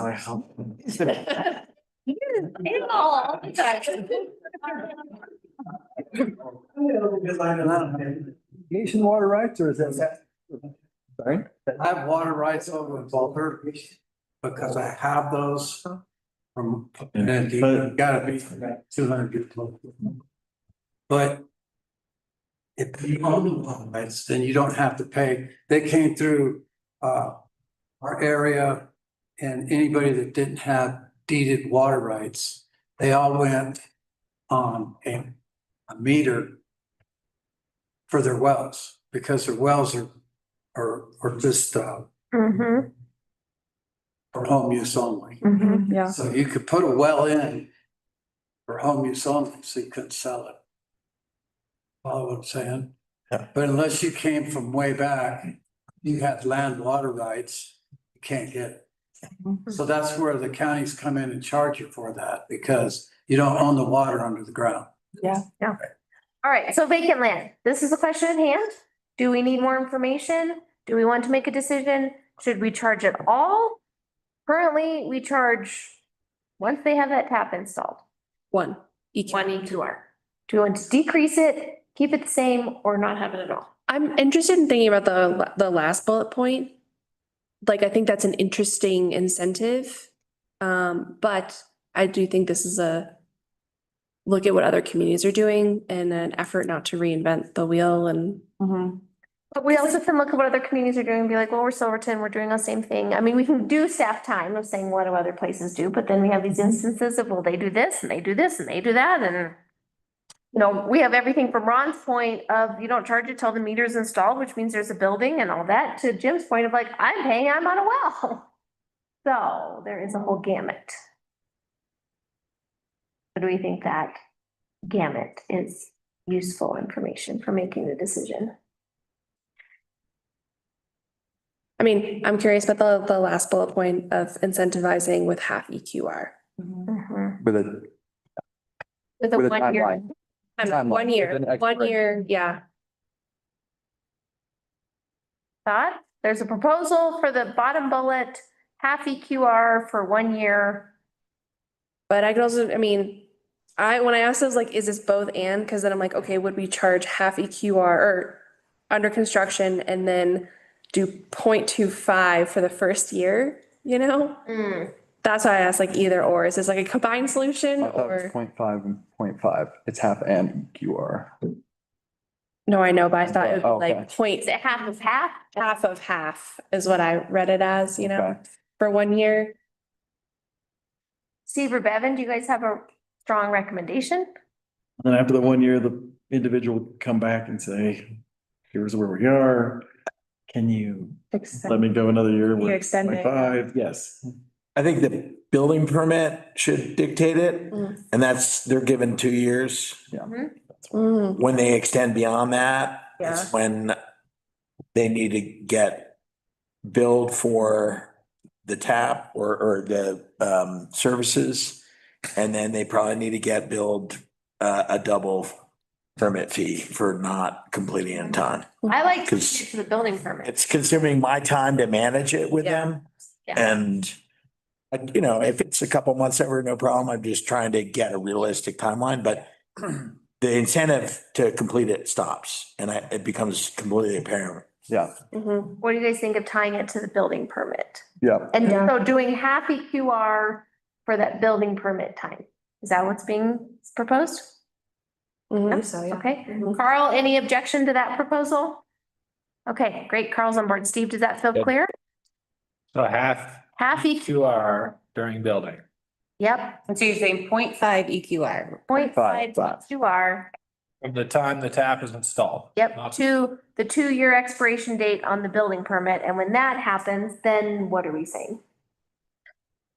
Then it, It's, they're either, you know, they're receiving their CO Yeah. and And then it goes up to whatever the normal. rate would be. Yeah.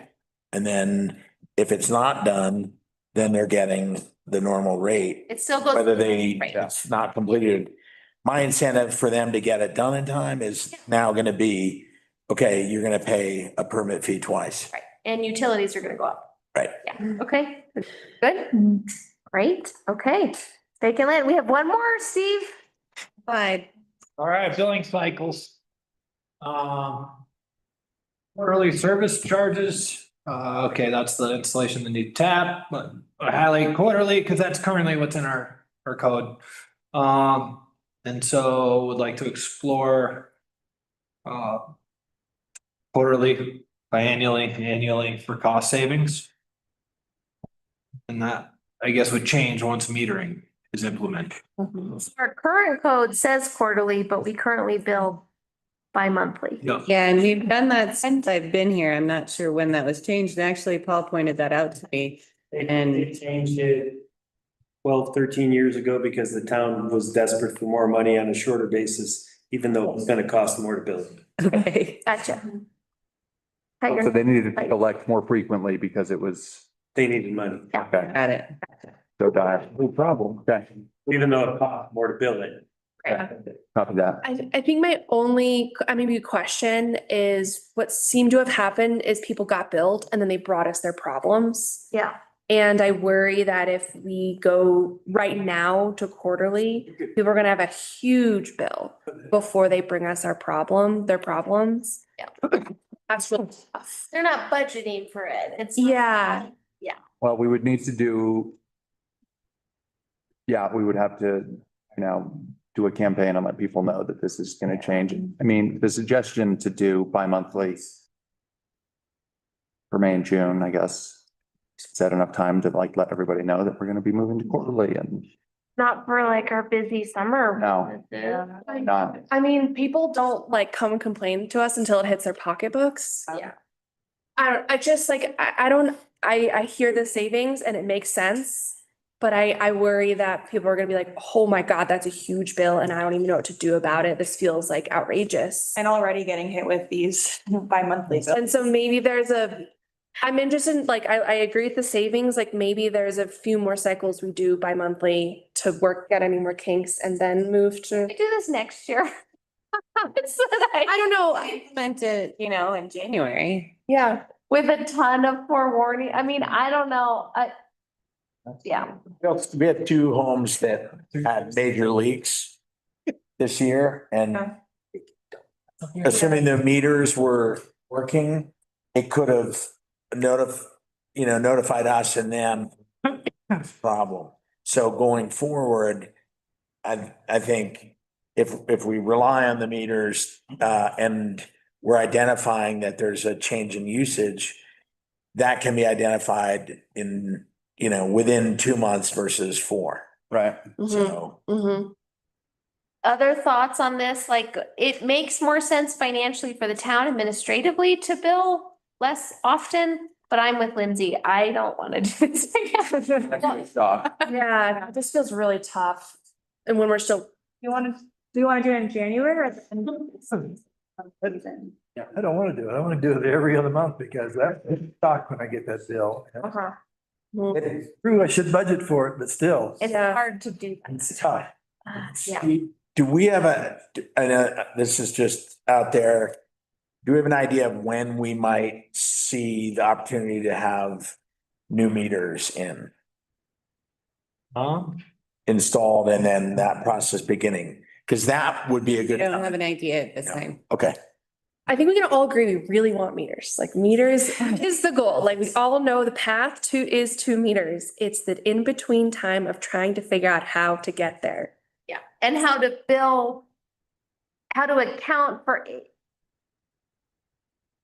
poor billing, off billing, dysregulated billing in the meantime. Yeah. That's what we're trying to solve for right now is every month that we were having these bills that were not the right amounts.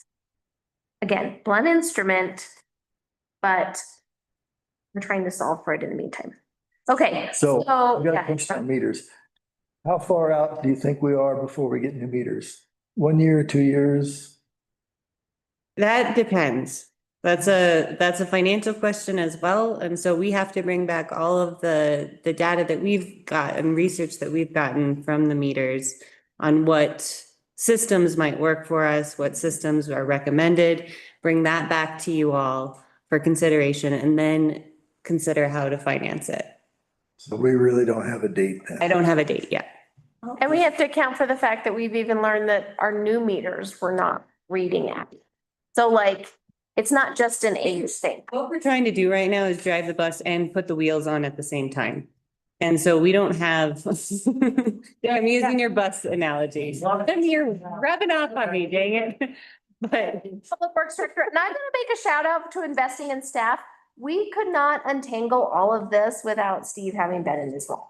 Like, very true. I have been on the board for 3 years and we have been talking about rates, rate studies, meters, that whole time that I was on there, and we needed additional staff capacity to start to untangle what was going on. And, people may disagree with that or not, but like, we are making progress to go the direction we need to go. It just, we're kind of unraveling things and rewinding them all back up again. So it takes time. So Steve, thanks for your work. I've got one more question. Where are we on the EQR rates for the county for trash? EQR rates for the county for trash. Can you give me more specific? Yeah. So are you talking about the residents? The residents are 1 EQR, the same as We are billing them the residents in town. one EQR. Is there any places that have more than 1 EQR in the county? I don't know. That's a great question. No, Have to look into that. as far as like the lodges and all that, Cement Creek or wherever. No, I have not gotten into buying EQRs there. Like a good idea. We're gonna start with the 600 accounts in town first and then go to those outlying accounts, but I figure we go for the biggest bang first. Okay, so billing cycles. I hear your recommendation, Steve. I don't think we all have the appetite right now to give really large bills to people, larger than they already are. Is that what I'm sensing? Yeah. It was a $700 savings, right? It was what? A $700 savings, right? Bi-monthly and postage. Yeah. Yeah. That doesn't seem. And timing. Hours I'll spend at coffee with the mayor hearing about those bills will be. So not at this time. No. Okay. We'll say time has gone down a bunch. Mm. I swear it was like a solid week of effort. This morning I started at 8:30 and with probably 3 hours of interruptions. I think I was printing them at 3 or For something. billing. Yeah. So it was like a huge victory. Oh, so, yeah, so the amount of time it takes to do the billing. So it's gone from a week to Yeah. hours. It's like a solid week. The whole, like, you get the thing, you do the meter read, you bring it in, then you get it back, get all the ones that didn't read, then you go door to door, try and pick up the reads. Hmm. And then you're confounded by the fact that this house is 5 years old, but no read. Reading. 2 years old. No read. All right, well, good news. Think it's working for now. Are there any other remaining questions from the board for Steve or Gloria or Bevan right now? Yeah, Tim? We'll have a better, I guess, my question with regards to timing. John Z comes on. We may have a better understanding from what he brings as far as knowledge. That capacity too. I want to recognize that Steve is taking on 2 jobs that are very large right now and trying to tackle both. The Birch, He's doing a great job. doing an incredible. Where I was gonna go with this. Yeah. Thank you. Yes, and we do have, our new public works director will be starting June 30th. And you all will meet him at the next meeting. He wanted to come and say hi. Yay. Great. Any other questions from the board for staff of things that, for the good of the order that you wanted to clarify, put on record? I found a line today. Any property owner desiring a metered rate in lieu of a flat rate charge shall make written application to the Board of Trustees for a permit to install a meter. An approval or disapproval shall be at the sole discretion of the Board of Trustees. In the next one, all buildings, occupied structures, dwellings, or water taps constructed or installed after March 9th, 1981 shall be required to have a meter installed. Yeah. So it speaks to what Gilbert was kind of saying, this idea of they foot the bill. They foot the effort, the bill. And the incentivization for that is the continued EQR. Right, right. Well, it seems like more things to come. This is not the last discussion on water sewer rates by any means. And I think a message to the community too is we are still committed to thinking about our administrative fees. We've heard that, we understand that. And again, reminding that if you squeeze the balloon over here, there's less money in the general fund for all of the things we also like to do. So all that's important.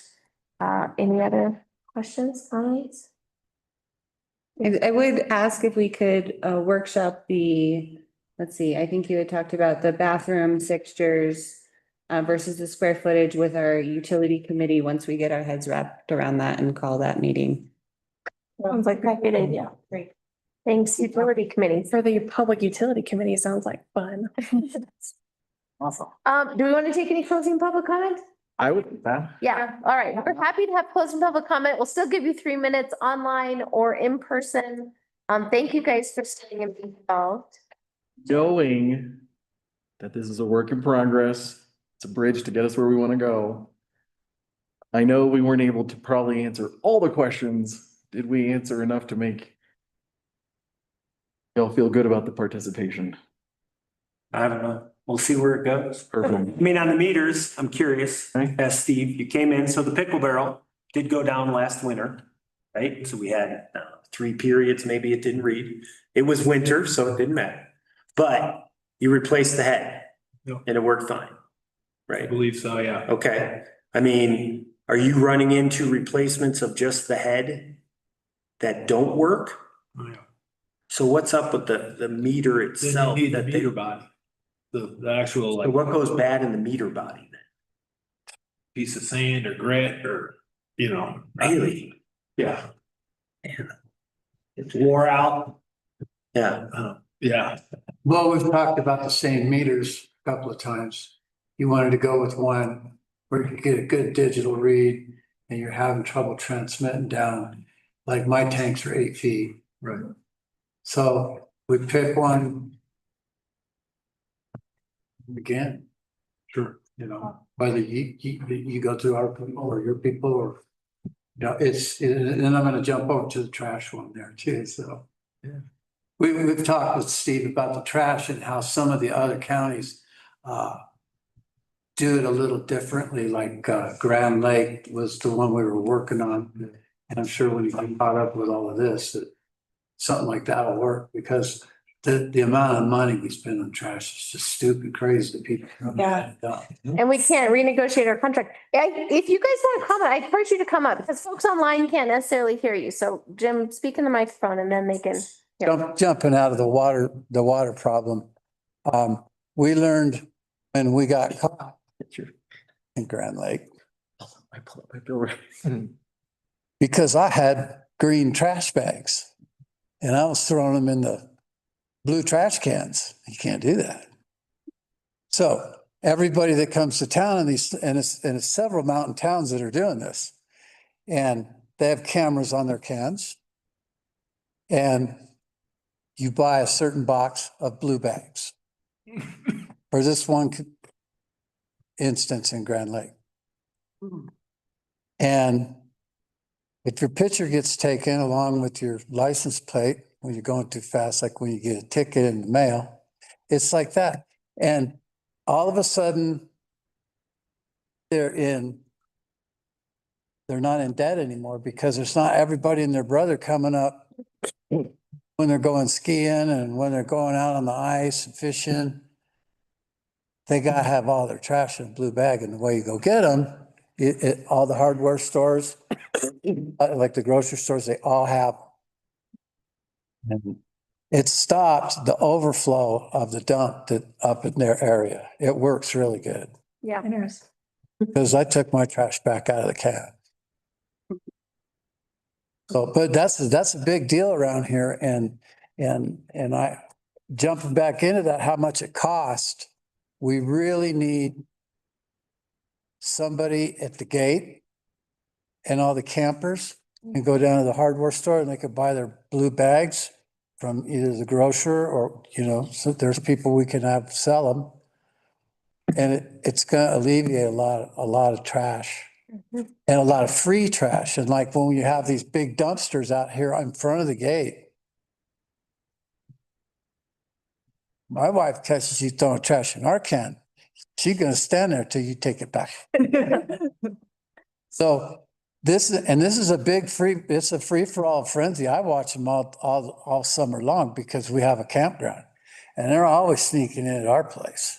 And we're like, so that's where we recommended to go to Grand Lake and get their feedback and see if we could, because I think you could save a significant amount of money on that. Yeah.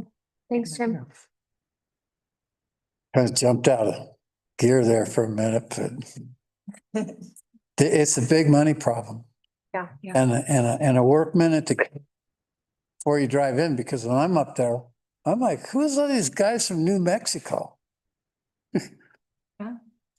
You got people coming from all over down valley to get rid of their trash, and the guys are overwhelmed up there. They can't keep track.